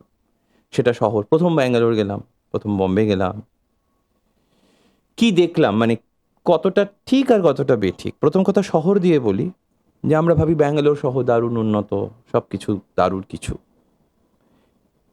সেটা নয়। বলছেন? সেটা নয়, মানে ব্যাঙ্গালোর আমরা সবসময় নদীর এপার কহে ছাড়িয়া নিঃশ্বাস, ওপারেতে সর্বসুখ আমার বিশ্বাস। তো এবার ঘটনাটা হচ্ছে আমরা ভাবি ওদিক থেকে যে ওই দিকের ঘাসটা বেশি সবুজ, ঠিক আছে? আমি এটা বলছি না যে সবটা খারাপ, অনেক কিছু ভালো, অনেক কিছু খারাপ। ব্যাঙ্গালোরের অনেক কিছু ভালো, অনেক কিছু খারাপ। আমি শহরের কথায় আসছি প্রথমে। বম্বের অনেক কিছু ভালো, অনেক কিছু খারাপ। দিল্লির রাস্তা মানেই কিন্তু শুধুমাত্র ওই পার্লামেন্টের সামনের রাস্তা নয় বা সাউথ এক্সের সামনের রাস্তা নয়, প্যারালাল রোডগুলো দেখতে হবে, যেখানে রাস্তাই এক্সিস্ট করে না, ঠিক আছে? তো এইরকমই ব্যাঙ্গালোরে ফুটপাথ বলে কোনো জিনিস ছিল না, অন্তত 2008-10 এখনও নেই। ফুটপাথ বলে কিছু জিনিস নেই। আমরা ছোটবেলায় পড়তাম একটা শহর চেনা যায় তার ফুটপাথ দিয়ে। ব্যাঙ্গালোরে গিয়ে আমার প্রথম এটা মনে হতো যে এটা ফুটপাথ নেই একটা শহরে, হাঁটার প্রপার ব্যবস্থা নেই, বড় বড় গাড়ি যাচ্ছে, তার মানে শহরটা কি শুধুই বড় গাড়িদের জন্য? যখন গুড়গাঁও গিয়েছিলাম প্রথম 2010 সালে চাকরি করতে, সেখানে কোনো পাবলিক ট্রান্সপোর্ট নেই, মিলেনিয়াম সিটি বলতো। আমি একটি 5 স্টার হাসপাতালে চাকরি করতাম, সাইকেল রিক্সা করে যেতাম। গুড়গাঁওয়ের ঘটনায় খুব ইন্টারেস্টিং ঘটনা আছে, আমি তোমায় বলবো। হসপিটালটার নাম বলা যাবে? Artemis hospital. আচ্ছা। সেই হসপিটালটাকে 7 স্টার হসপিটাল বলতো, আপোলো টায়ারের হসপিটাল ছিল বোধহয় ওটা। আচ্ছা। তো সেখানে যখন চাকরি করতে ঢুকলাম, সেটা খুব ইন্টারেস্টিং স্টোরি, এটা বললে মানে বলার মতো ঘটনা। প্রথম যখন গেলাম, ধরো যা হোক একটা মাইনে জাস্ট পাশ করে গেলাম, তো গুড়গাঁওয়ে পৌঁছে আমি থাকবো কোথায়? হাসপাতাল আমায় 7 দিনের জন্য গেস্ট হাউস দিল। তারপর আমার কাছে তো টাকাও নেই, আমার তো প্রথম চাকরি। যাই হোক, তারপরে আমার যিনি বস ছিলেন তার বাড়িতে কিছুদিন, আচ্ছা। হ্যাঁ তার বাড়িতে কিছুদিন, তারপরে একটা বাড়ি ভাড়া খুঁজে পাওয়া গেল। ওখানে শুধু হচ্ছে, তখন আমরা তো জানি না হাই রাইজ বিল্ডিং, গুড়গাঁওয়ে খুব হাই রাইজ বিল্ডিং, বিরাট বিরাট কমপ্লেক্স। প্রথম কমপ্লেক্স দেখলাম, সেখানে ভাড়া নিলাম 17,000 টাকা বোধহয় ভাড়া, নাকি 14,000 টাকা ভাড়া সেই সময় 2010 সালে। ভাড়া নিয়ে যখন গেলাম, তখন কিন্তু আমি পোস্ট গ্রাজুয়েশন করা একটা ডিপার্টমেন্টের নিউক্লিয়ার মেডিসিন ফিজিশিয়ান। সেখানে গেলাম, গিয়ে ঘর ভাড়ার দরজাটা খুললাম, একটা বিরাট কমপ্লেক্সের বোধহয় 6 তলায় না কোতলার একটা ফ্ল্যাট। গিয়ে কিচ্ছু নেই ফ্ল্যাটটায়, এপ্রিল মাস, গুড়গাঁওয়ের গরম, এসি নেই। আমি ব্যাঙ্গালোর থেকে গেছি, কারণ আমি ব্যাঙ্গালোরে থাকতাম, সেখানে ঠান্ডা। ঠান্ডা। এইবার গিয়ে কি করব, মেঝেতে বিছানা পেতে শোয়া শুরু হলো। কি করবো, কত উপায় নেই, আমার খাট নেই। তখন ব্যাঙ্গালোরের জিনিসপত্র আমার কিছু ছিল, সেগুলো যাবে তবে তো। হুম। দুটো ফ্যান, একটা টেবিল ফ্যান জানতাম, তাতেও মেঝেতে ঘেমে যেতাম। এবার হাসপাতালে যাব কি করে, ওখানে বাস চলে না, অটো চলে না। তো ওখানে সাইকেল রিক্সা, ওখানে সাইকেল রিক্সা ঠিক করলাম, 50 টাকা সকালে, 50 টাকা বিকেলে, 100 টাকা দিতাম ডেলি, আমাকে পৌঁছে দিত সকালে একবার, বিকেলবেলা পৌঁছে দিত। এইভাবে আমি গুরগাঁওয়ে আমার খুবই শর্ট স্টেন্ট, বেশি দিন আমি থাকিনি, কিন্তু যাই হোক সেখানে ছিলাম। খুব ইন্টারেস্টিং একটা কথা বলছি, কমপ্লেক্স। আর গুরগাঁওয়ে যখন যেতাম তখন আমি ধরো প্রথম, কম বয়সে মানুষের কিছু তো অন্যভাবে দেখে। আমি যখন প্রথম ব্যাঙ্গালোরে পড়তে যাই, বাস স্ট্যান্ডে দাঁড়িয়ে না আমি হাঁ করে জুলজুল করে দেখতাম আইটি সেক্টরের ছেলেমেয়েরা কি মজা, টাই ফাই পরে এই সেই পরে সেজে গুজে যাচ্ছে, শনি রবি হলে কত পয়সা। আর আমি তখন 10,000 টাকা স্টাইপেন্ড পাই, 2,500 টাকা ভাড়া দিই, তাতে হিসেব করে আমাকে পড়তেও হবে, পড়ার ফিসও, বইও কিনতে হবে। হ্যাঁ, 100 টাকার একটা থালি সপ্তাহে খেতাম। হ্যাঁ, ওই 100 টাকাটাও আমার এক বন্ধু দিয়ে দিত, সে চাকরি করতো, ব্যাঙ্গালোরের বন্ধু। যে কারণ আমি তখন পয়সাটা আমাকে বাঁচাতে হবে, তার মধ্যে বাড়ি ফিরতে হবে বা ছুটিতে আসতে হবে এটসেট্রা। যাই হোক, তো গুরগাঁওয়ে প্রথম ফ্ল্যাটটায় ঢুকেছি না, ফ্ল্যাটে ঢুকছি যখন সিকিউরিটি, আজকাল তো আমরা সবাই জানি যে ধরো এইসব হাই রাইজ বিল্ডিংয়ে কি সিকিউরিটি আটকেছে। সিকিউরিটি বলছে যে আমি আমার রেন্টের এগ্রিমেন্ট কাগজপত্র দেখিয়েছি, যে স্যার আপকা গাড়ি কা নাম্বার, আনাম গাড়ি নেই, গাড়ি নেই। তো আমাকে খুব বলছে গাড়ি নেই, আনাম না, কি বড় অপরাধ। হ্যাঁ। এবারে আমি তো চলে গেলাম, ঢুকে গেছি, গিয়ে ফ্ল্যাটে ঢুকেছি, ফ্ল্যাটের দরজা খুলে, দরজায় কলিং বেল বেজে, কলিং বেলটা খুলে ডোর বেল খুলেছে, দরজা খুলেছি, দুটো ছেলে, স্যার গাড়ি ধোনেওয়ালা। আমি বলছি গাড়ি তো নেই, গাড়ি নেই। আমি না এখনো বলছি, আমি সেই দিন দরজার সামনে বলছি সত্যি গাড়ি নেই আমার। তারপরে ওই রিক্সা করে যাচ্ছি আসছি, সন্ধেবেলা কোনো কাজ নেই, কি করবো সন্ধেবেলা বাড়িতে, ওখানে কেউ চিনিও না, কোথাও যেতেও পারবো না, কোনো গাড়ি ঘোড়া কোনো কিছু পাওয়া যায় না, তোমাকে তাহলে হায়ার করতে হবে। তো তখন তো ওলা উবেরও ছিল না। হ্যাঁ, তো এবার ওখানে কিনে ইয়েলো ট্যাক্সি চলে না, যে হাত দেখিয়ে দাঁড়িয়ে পড়লাম, চলল না। এবারে এবং নিচে বসে আছি গার্ডেনে, বাচ্চারা খেলছে, ছোট ছোট বাচ্চারা, ছোট ছোট, আঙ্কেল আঙ্কেল বলে পাশে এসছে, চুপ হচ্ছে সব বাচ্চা। আপকে পাস কौन सा গাড়ি, আমি মিথ্যে কথা বলছি না, একদম মিথ্যে কথা বলছি না। আপকে পাস कौन सा গাড়ি, আমি গাড়ি নেই, গাড়ি নেই। আমি গুরগাঁওয়ে থাকাকালীন ওই আমি 1.5 মাস মাত্র ছিলাম, আনা শুনেছেন। আমি জীবনে বুঝেছিলাম গাড়ি না থাকা একটা অপরাধ, স্ট্যাটাস। একটা পাপবোধ মানে তৈরি করেছিল ওই মুহূর্তে। এবং আমি সকালবেলা কফি খেতাম আর আমি গাড়ি দেখতাম, আমার কাছে না গাড়ি মানে ছিল হয় মারুতি আর নাহলে অ্যাম্বাসাডার। আমার কাছে কোনো গাড়ি কোনো দিনই টানেও নি। গাড়ি কিনবো, নিশ্চয়ই গাড়ি কিনবো, গাড়ি ছিল, আমার বাবারও গাড়ি ছিল, কিন্তু মানে গাড়ি কিনবো কোনো একদিন যখন পারবো। তখন হাসপাতালে গিয়ে বললাম কোটাক মাহিন্দ্রা ব্যাংক, ছেলেরা ঘুরতো না, আচ্ছা আমি কি কোনো গাড়ি কিনতে পারি, আমার মনে আছে জিজ্ঞেস করেছিলাম, মানে আমার যা মাইনে। তখন স্পার্ক বলে একটা গাড়ি চলতো বাজারে, শেভরলেটে। হ্যাঁ, তো আমি কি ওটা, কিন্তু ওটা 2.5 লাখ টাকা দাম ছিল। হ্যাঁ স্যার আপনি এটা লোন পেয়ে যান খুব সহজ, না তাহলে ওটা কিনবো আমি এটা বলে, আমি কথাটা তো তারপরেই আমি গুরগাঁও ছেড়ে চলেই এসেছি, তারপরও মানে পরের মাসেই কলকাতা ফিরে গেছি। তো ওই আমি বুঝেছিলাম যে গাড়ি কেনা মানে গাড়ি যে মানুষের জীবনে কোন জায়গায় থাকে, এটা আমি গুরগাঁও না গেলে বুঝতে পারতাম না, মানে আমার চোখ খুলে দিয়েছিল। ব্যাঙ্গালোরে বাসে চেপে যেতাম আসতাম, ব্যাঙ্গালোরে না বিভিন্ন সেগমেন্টের বাস ছিল, তখন ভলভো চলতো। তো কলকাতা শহরে তো মিনি বাস, হাওড়া স্টেশনে হাওড়া ব্রিজে ধরো অর্ধেক পথটা হেঁটে চলে আসতাম ট্রেনে নেমে, কারণ ফিরতি মিনি বাসে বসে নিতাম, বসে স্ট্যান্ডে গিয়ে আবার বসতাম। ওইভাবেই তো কলেজ করেছি, পড়াশোনা করেছি। কিন্তু মানে এইটা একটা ইন্টারেস্টিং ব্যাপার। তা তুমি যেটা বলছো যে শহরের মানে অন্যান্য শহরগুলো দেখেছি যে আমরা যেটা ভাবি যে এই শহরটা দারুণ উন্নত, এই শহরটায় দারুণ ইয়ে, এইগুলো কিছু কিছু ক্ষেত্রে হয়তো তাই, কিন্তু সব শহরের রাস্তাতেই পটহোলস আছে, এটাই একদম সত্যি কথা।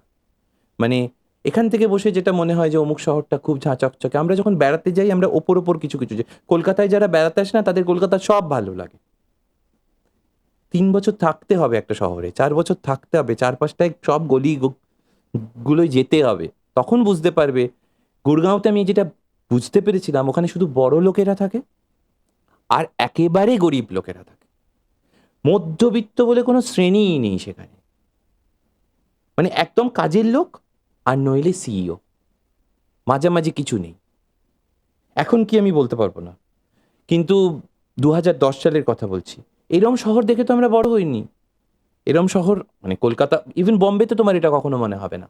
বম্বেতে সব রকমের মানুষ থাকতে পারে, সব রকমের। বম্বেতে শুধু থাকার খরচটা বেশি, বাকি কিন্তু সব ঠিক। কিন্তু ব্যাঙ্গালোরেও খুব ডিসক্রিপেন্সিজ আছে। লোকাল লোকেদের ধরো একটা মার্জিনালাইজড হয়ে গেছে, বাইরের লোকেরাই আধিপত্য করে, যেটা নিয়ে ব্যাঙ্গালোরের সমস্যা। কামিং টু ইয়োর পয়েন্ট, চিকিৎসা ব্যবস্থা নিয়ে লোকে যেটা ভাবে যে ধরো অন্য শহরে খুব ভালো, এবং এটা তো আজকের কথা না, বহুদিন ধরে ভাবছে। তার অনেক হিস্টোরিক্যাল পার্সপেক্টিভ আছে। সেটার মূলত কারণ হচ্ছে এটা সত্য কথা, একটা জেনারেশন অফ ডাক্তারবাবুরা, আমাদের অনেক সিনিয়ররা, হয়তো বা তারা খুবই দাম্ভিক ছিলেন। আমরা অনেক মজা করে অনেক বড় বড় ডাক্তারবাবুদের নাম করি, তারা এই করতেন ওই করতেন, পেশেন্ট দেখবেন না বা যাই হোক, এটা করতেন। সেটার হয়তো একটা ইম্প্যাক্ট তৈরি হয়েছে, যে দেখবে একটা কথা আছে না, যে ডাক্তারবাবুর কাছে গেলাম, আমাদের মধ্যে কথা আছে, কি ভালো করে কথা বললেন বা কি ভদ্র ব্যবহার করলেন, মানে কেন অভদ্রতাটা কি এক্সপেক্টেড? তার মানে একটা কোথাও একটা হিস্টোরিক্যাল একটা ব্যাপার ছিল, যেটা কিন্তু এখন কেটে গেছে মোটামুটি। দক্ষিণ ভারত এমনিতেই খুব একটা, আমি মনে করি খুব সিভিলাইজড একটা জায়গা, লেখাপড়া করা লোকজন, পুরোটা না, আমি দক্ষিণ ভারত মানে পুরো 4টে স্টেট, মানে মোটামুটি ধরো কেরালা বলো, তামিলনাড়ু বলো, লেখাপড়া, ওখানে অর্গানাইজড হেলথ কেয়ার, যেটা বড় বড় হাসপাতাল, সেই জিনিসটা অনেক আগে এসছে। মানে এক ছাদের তলায় চিকিৎসা হয় অনেক কিছু, এই জিনিসটা দক্ষিণ ভারতে অনেক আগে এসছে। প্রাইভেটাইজেশন অনেক আগে এসছে, প্রচুর ডাক্তার ওখানে প্রোডাকশন, আমরা যেটাকে নিন্দা কারণটা করেছি। কি? ওখানে ওরা প্রাইভেট মেডিকেল কলেজ তৈরি করেছে, এখানে যেটা হয়নি আমাদের এখানে। ধরো আমাদের এখানে হালে ধরো হয়েছে, সেটা ভালো আছে খারাপ আছে, কিন্তু ওখানে ডাক্তার প্রচুর সংখ্যায় পাওয়া যায়, মানে নাম্বার অফ প্রোডাকশনস বেশি, বড় বড় হেলথ কেয়ার বেশি। আমাদের এখানে আগে নার্সিং হোম ছিল সব, সেই থেকে বড় হাসপাতাল, মানে আমরা বড় বলতে যে প্রাইভেট হাসপাতাল, আমি সরকারি হাসপাতালগুলোর কথা ছেড়ে দিচ্ছি, সরকারি হাসপাতাল মানে সেটা একটা আলাদা সেক্টর, ওগুলো ওখানে অনেক আগেই বড় বড় তৈরি হয়ে গেছে। এছাড়া হচ্ছে অনেকগুলো জিনিস আছে যেগুলো আমরা পারসেপশনে চলি, অর্থাৎ ধরো আমি এখানে একটু হয়তো আমার মানে তোমার বাংলার ভাষী শ্রোতা তাদের ভালো লাগবে না, আমরা না মুখের কথায় লোকের কথায় অনেক কিছু করি, যে এই বাঙালি জাতি একটু অস্থির জাতি, মানে তারা একটু কোনো কিছুতেই স্যাটিসফাইড হয় না, কিন্তু তারা নিজেদের সব কিছু খারাপ, অন্যের সব কিছু ভালোর মধ্যে একটা আনন্দ পায়। তুমি যদি একটা মারাঠি 4টে বন্ধু থাকে, কারণ আমি তো বোম্বেতে থেকেছি, আমার প্রচুর মারাঠি বন্ধু ব্যাঙ্গালোরে থাকে, তারা অমারাঠি কারুর সামনে তাদের নিজেদের জিনিসের নিন্দা করে না, বাঙালি করে। বাঙালি বোম্বেতে বসে বলবে এই আমাদের চিফ মিনিস্টার খারাপ, এই আমাদের রাস্তা খারাপ, বাঙালি তোমাকে শিখিয়ে দেবে কি কি কি কি খারাপ কলকাতার, এবং সেটা নিজেদের মধ্যে আলোচনা করলে দেশ মানে শহরটার উন্নতি হয়। কিন্তু অন্য লোকের সামনে সেটাকে বললে নিজের শহরের নিন্দা হয়, তাতে শহরের উন্নতিও হয় না। তো এইটা বাঙালির মধ্যে আছে, অপমান করি। হ্যাঁ, কিন্তু এটা বাঙালির মধ্যে আছে, এবং এটা আমি বাইরে থেকেও দেখেছি। এবং বাঙালিদের মধ্যেও শ্রেণী বিভাগ আছে, বম্বের বাঙালি কলকাতার বাঙালিকে একটু ছোট মনে করে, নিউ জার্সির বাঙালি বম্বের বাঙালিকে আর একটু ছোট মনে করে, এটি ঘটনা।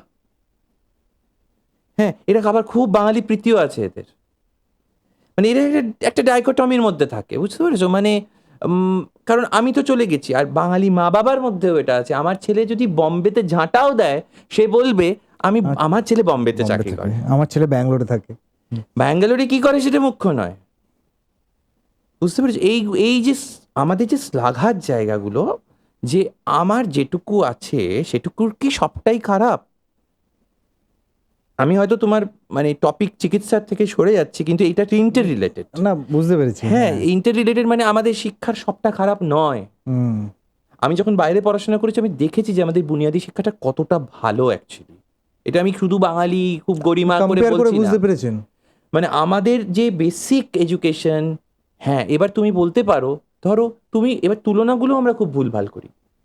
একটি পেশেন্ট ধরে নিচ্ছি আমি, ধরো মেদিনীপুরে কোনো একটি জায়গায় চিকিৎসা হচ্ছে, সে হঠাৎ করে বললো আমার এখানে কেউ, একটা কমন কথা আছে, 4টে ডাক্তার দেখালাম কেউ কিছু বললো না, আমি অমুক জায়গায় চলে গেলাম, ভেলোরে চলে গেলাম। এই তো ভেলোর তো খুব একটা চলে গেল। তুলনা করছো কার সঙ্গে? তুমি একটা এপেক্স ইনস্টিটিউটের সঙ্গে তুলনা করছো, হয়তো বা একজনের সঙ্গে। যে তুমি তুলনাটা তো ঠিক করতে হবে, আপেলের সঙ্গে আপেলের তুলনা করতে হবে। তুমি বলো যে আমি পিজি হাসপাতালে গিয়েছিলাম, আবার ধরো সরকারির সঙ্গে সরকারি তুলনা করতে হবে। বা তুমি বলো যে আমি ধরো অ্যাপোলো হাসপাতালে গিয়েছিলাম কলকাতার, তারপরে এইবারে বাকিও যে আমরা শুনি না যে আমি, আর জানো তো বসে শুনবে আমার চেনা জানা, তুমি স্পেসিফিক্সে যাবে, বলুন তো কে, বলতে পারবে না। এই গল্পের মতো চলে। খুব সম্প্রতি একটা কথা বলছি, এটা দিয়েই প্রমাণিত হবে যে এটা, ধরো আমরা মেডিকেল সায়েন্স বলো বা যা কিছু বলো, সব তো স্ট্যাটিস্টিক্সে চলে, সব কিছুর স্ট্যাটিস্টিক্স আছে, প্যারামিটার্স আছে। একটা আমরা শহরের উন্নতি মানে কি বুঝি? তুমি ধরো যাচ্ছ একটা, আজকের দিনে দাঁড়িয়ে তুমি ধরো লখনৌ গেলে, তুমি গিয়ে কি দেখবে, দারুণ প্রচুর মলস হয়েছে। আমি খুব লখনৌতে ক্লাস নিতে যাই, হ্যাঁ, তো আমি খুব ঘন ঘন যাচ্ছি, বেশ কয়েক বছর ধরে যাচ্ছি। এখন তো আমরা সবাই বলি লখনৌয়ের কি দারুণ উন্নতি হয়েছে লখনৌয়ের উন্নতি কিন্তু উত্তরপ্রদেশের উন্নতিকে প্রজেক্ট করে না, কলকাতার উন্নতি পশ্চিমবঙ্গের উন্নতিকে প্রজেক্ট করে না, বম্বের উন্নতি মহারাষ্ট্রের উন্নতিকে প্রজেক্ট করে না। আমরা শুধু একটা বরফের টিপটা দেখে ভাবছি যে দারুণ কিছু উন্নতি হচ্ছে। ঠিক। সব কটা উন্নতির সূচক আছে। এই যে আমরা জিডিপি বলি, স্টেটের জিডিপি কত, দেশের জিডিপি কত, বা আমরা স্বাস্থ্যের ক্ষেত্রে আমরা ধরো, বা সোশ্যাল প্যারামিটার্স আছে, চাইল্ড লিটারেসি রেট কত, উইমেন লিটারেসি রেট কত, ঠিক আছে। স্বাস্থ্যের ক্ষেত্রে ধরো আসছে ইনফ্যান্ট মর্টালিটি রেট কত, মেটার্নাল মর্টালিটি রেট কত, ওই শহরের কত, অন্য শহরের কত। যখন এই তুলনাগুলো করবে স্ট্যাটিস্টিক্স দিয়ে, তখন প্রমাণ করতে হবে যে কোন স্টেট বেটার। যেমন কেরালা অবিসংবাদিতভাবে বেশি ভালো। কজন কেরালায় চিকিৎসা করতে যায় না। এইমস আছে, পিজিআই চণ্ডীগড়ের মতো ইনস্টিটিউট, যেগুলো ভারতবর্ষের সব থেকে ভালো ইনস্টিটিউট, সেগুলো তো বাঙালি চিকিৎসা করতে যায় না। বাঙালি কিছু একটি কি দুটো হাসপাতালে চিকিৎসা করতে যায়, কারণ এটার পিছনে আরো অনেক কিছু আছে। মানে এটার পিছনে অনেকগুলো চক্রও আছে, মানে যেটা প্রচার চক্র, এবং মুখে মুখে পাবলিসিটি, মুখে মুখে নয় শুধু, আরো অনেক ভাবে এটা চলে। আচ্ছা, অনেকের জীবন জীবিকা চলে, ওকে, ঠিক আছে। এবং এটা কিন্তু ফ্যাক্ট, আমি খুব দায়িত্ব নিয়েই বলছি। মানে হয়তো তোমরা শুনে থাকবে, ধরো একটা অসুস্থ পেশেন্টকে নিয়ে যাচ্ছে, অ্যাম্বুলেন্স ওলা অনেক সময় নির্ধারণ করে কোন হাসপাতালে নিয়ে যাবে, ঠিক, এটা অনেকে জানে হয়তো, ঠিক আছে। সেরকম একটা অন্য জিনিস বলছি তোমাকে, তুমি একটি হাসপাতালের ওপিডিতে বসে আছো, তোমার পাশে একজন বসে হঠাৎ তোমার সঙ্গে গল্প শুরু করবে, হুম, কি দাদা কাকে দেখাবেন? হুম, তুমি বললো আমি অমুককে দেখবেন, দীপাঞ্জন মিত্রকে দেখাবেন। দীপাঞ্জন মিত্রকে দেখাবেন? আমাদের যা বিপদ হয়েছিল ওনাকে দেখিয়ে। হুম, তুমি কিন্তু অ্যাজ এ পেশেন্ট বা পেশেন্ট পার্টি ভালনারেবল। তো তুমি কেন কি হয়েছিল, গল্প শুরু হলো, হ্যাঁ, আসল সত্যিটা শুনবো। এইবারে তুমি চাকা বলবে না না দাদা আমাদের এই করেছিল, সেই করেছিল, অমুক করেছিল, তোর করেছিল। এবার তুমি বলো তাহলে কি করি বলুন তো, এই হয়ে গেল। এবার তোমাকে সে 4টে নাম দেবে, বাকিটা মানে সহজে অনুমেয়। এইখান থেকে আমি যদি বলি, আমাদের মানে আমরা যারা পেশেন্ট, আমাদের বাড়িতেও পেশেন্ট রয়েছে, বা অনেক বড় বড় যাদের প্রবলেম হয়, তারা তো একটা ডাক্তারকে দেখায়, স্যাটিসফাইড হয় না, বলে যে মাল্টিপল অপশন বা ওপিনিয়ন নিতে। কতটা যুক্তিসঙ্গত মাল্টিপল ওপিনিয়ন নেওয়া? এখন ডাক্তাররাই অ্যাকচুয়ালি বলে দেয় যে আপনি একটা ওপিনিয়ন নিয়ে নিন আজকালকার দিনে, আচ্ছা, তাতে সুবিধে হয়। কারণ আপনি অন্য জায়গায় গেলে একই ওপিনিয়ন দিলে মজা। শোনো, আমার না খুব একটা শখ ছিল আমি যে একটা বই লিখবো বাঙালি পেশেন্টদের চরিতামৃত বলে। আমি এই বিভিন্ন শহরে থেকে দেখে বাঙালি পেশেন্টদেরকে আলাদা করে স্টাডি করেছি। বাঙালি পেশেন্ট আর অন্য পেশেন্ট এ সম্পূর্ণ আলাদা। আমার ডাক্তার হিসেবে খুব বদনাম হবে এই পডকাস্টটা লোকে শুনবে যখন, হ্যাঁ। কারণ এটাকে আমি মজা করেই বলছি। কিরকম হতো আমি বলছি, ব্যাঙ্গালোরে ছিলাম যেখানে, সেখানে মানে বাঙালির ভগবান ডক্টর দেবী সেটি আছেন, সেই হাসপাতালে আমি পড়াশোনা করেছি, তাকে আমি কাছ থেকে দেখেছি। অথচ আমার বাবার বাইপাস সার্জারিটা কিন্তু কলকাতাতে ডক্টর কুণাল সরকার করেছেন, আমার স্কোপ ছিল ওখানে করানোর, সে যাই হোক, সেটা না। কিন্তু আমি যেখানে থাকতাম সেখান থেকে হেঁটে যেতাম, ওই সব গেস্ট হাউসে সব বাঙালি পেশেন্ট থাকে, মাথা নিচু করে যেতাম, কারণ বাঙালি যদি দেখতে পেয়ে যায় না, সে তক্ষুনি একেবারে ঝাঁপিয়ে পড়তো। তো বাঙালি ডাক্তার পেয়েছে। বাঙালি ডাক্তার পাওয়া গেছে। আর কিন্তু হাসপাতালে তো নামটা ছাপা ছিল, দেখতে পেতো। শুনছি একদিনের কথা, চায়ের সকালবেলা আমি হাসপাতালে যাচ্ছি, ধরো 8টার সময় হেঁটে হেঁটে যেতাম, বুঝলেন দাদা ভেলোরটা একেবারে বাজে হয়ে গেছে। আজকাল আর ভেলোর যাওয়ার কোনো মানেই হয় না। এখন এই ব্যাঙ্গালোরে সাই বাবা আর এই নারায়ণার হাসপাতাল আছে, ভেলোরে যাওয়ার কোনো মানে হয় না। আর আমি মনে মনে হাসে অন্তর্যামীর মতো অবস্থা আমার, বুঝতে পেরেছো? আমি ভাবছি যে এই কিন্তু কলকাতায় বসে বলছে কলকাতাটা রসাতলে গেছে, আমি এখন ভেলোর যাচ্ছি। এখন ওখানে ব্যাঙ্গালোর দাঁড়িয়ে বলছে ভেলোরটা রসাতলে গেছে, ব্যাঙ্গালোরে আছি। বাঙালি বাই নেচার ভীষণ নিন্দুকে, তার কিছুই ভালো লাগে না নিজের, বুঝতে পেরেছো? সে নিজের ঘরে যদি কেউ ট্যালেন্টেড লোক থাকেও, তাও ডেকে এনে মহারাষ্ট্রের কাউকে অ্যাওয়ার্ড দেবে, কারণ সে নিজের লোকটাকে দিতে পারবে না।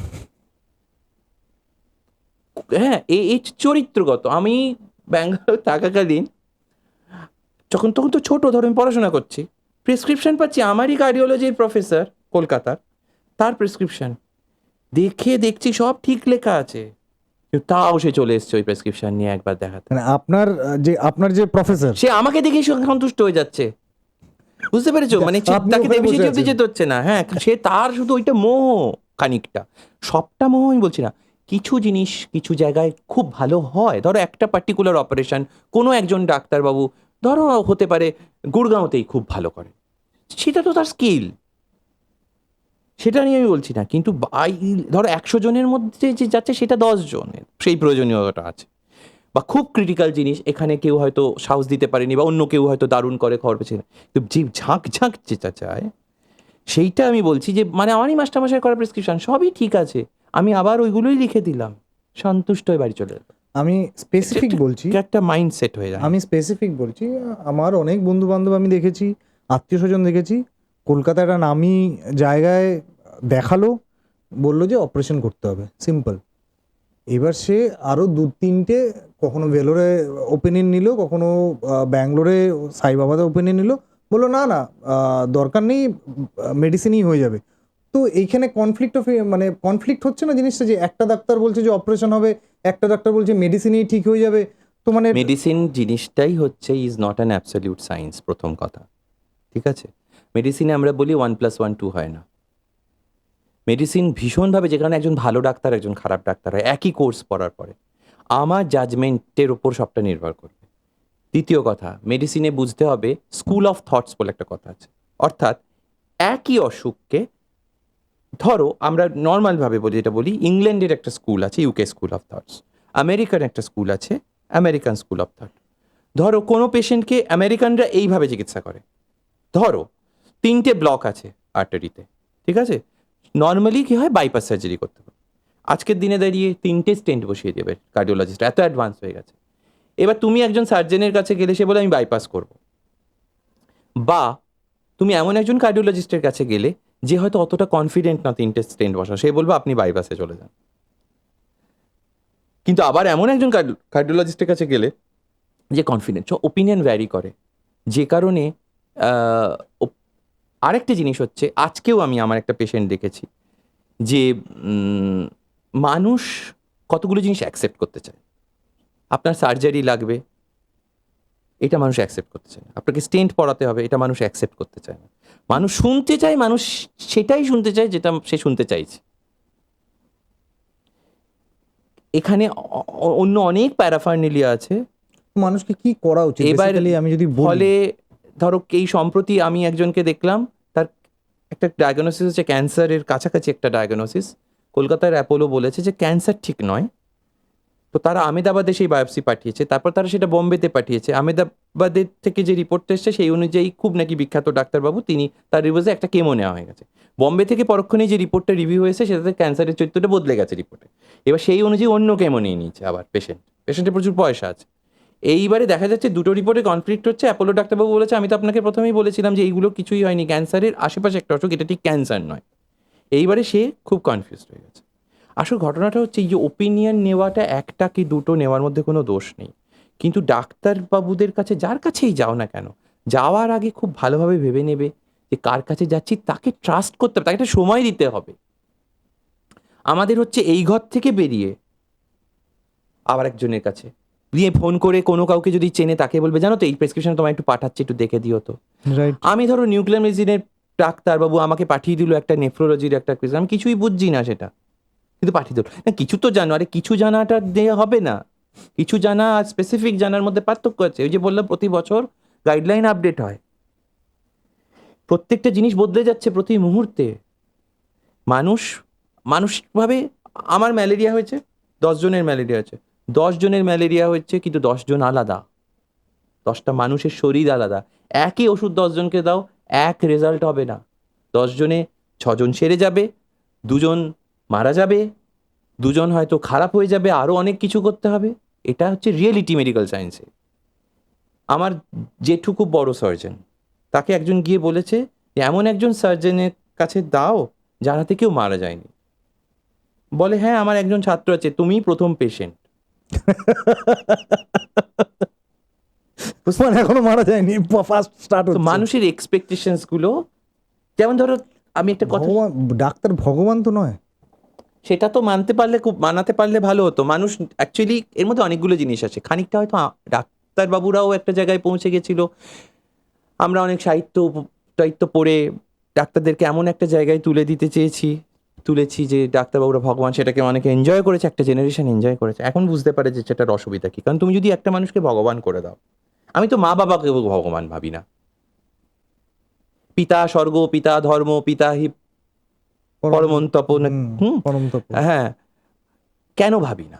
তুমি যে মুহূর্তে একটি মানুষকে মানুষের স্তর থেকে কোনো অন্য স্তরে নিয়ে যাবে, তার খিদে পাবে না, তার ঘুম পাবে না, তার জীবনে যা বেসিক নেসেসিটি সেগুলো থাকবে না, তার পয়সা রোজগার করবে না, সে শুধুই দান ধ্যান করবে, তুমি এইগুলো তার কাছ থেকে এক্সপেক্ট করতে শুরু করবে, যেটা রিয়েলিটি নয়। রিয়েলিটি হচ্ছে সেও রক্ত মাংসে গড়া একটা মানুষ, সে একটা লেখাপড়া করেছে, কেউ ইঞ্জিনিয়ারিং করে মেশিন সারাচ্ছে, ব্রিজ বানাচ্ছে, কারণ প্রত্যেকের ইকুয়াল কন্ট্রিবিউশন আছে ইন সোসাইটি। একজন ডাক্তারের আলাদা করে বেশি কন্ট্রিবিউশন আছে, সেটা আমি অন্তত ব্যক্তিগতভাবে খুব মানি না।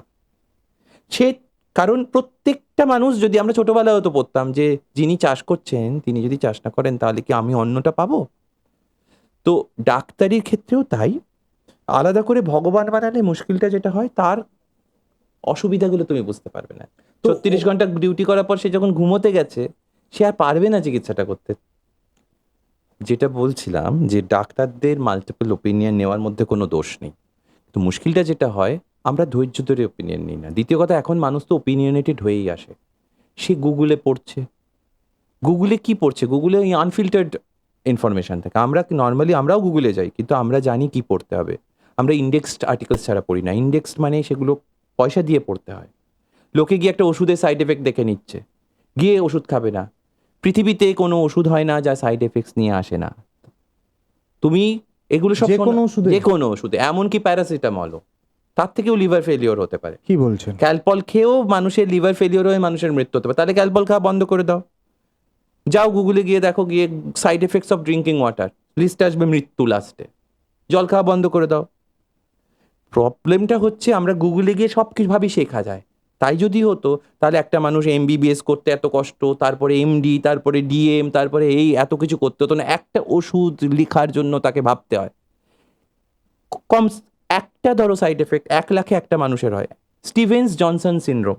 যে কোনো ওষুধ খেলে, প্রথমবার খেলে বা কিছু, স্কিন উঠতে শুরু করতো, সারা শরীরে স্কিন উঠে গিয়ে তোমার মৃত্যু হতে পারে। এবার এটা কি আমি তোমাকে যদি প্রতিটা ওষুধ লিখি আর প্রতিটা ক্ষেত্রে বলি যে আপনার এটা হতে পারে, আপনি 1 লাখে একজন, জীবনে খাবো না, জীবনে খাবে না। তাই জন্য ডাক্তারবাবুরা এগুলো বলে না, বুঝেছো? আর বলার কোনো শেষও থাকে না। প্রত্যেকটা ওষুধের সাইড এফেক্ট রয়েছে, থাকবেই, কারণ প্রত্যেকটা এফেক্ট নিতে গেলে side effects will come together. তোমাকে ওটা অ্যাকসেপ্ট করতে হবে। এবার সাইড এফেক্টসকে, যেমন ধরো আমি বর্তমানে একটা ওষুধ খাচ্ছি, তাতে লিভারের কিছু ক্ষতি হতে পারে, আমাকে ডাক্তারবাবু বলে দিয়েছেন 1 মাসের মাথায় লিভার ফাংশন টেস্টটা করবে। যদি এদিক ওদিক হয় তাহলে আমরা ওষুধ চেঞ্জ করবো বা ওষুধ বদলাবো।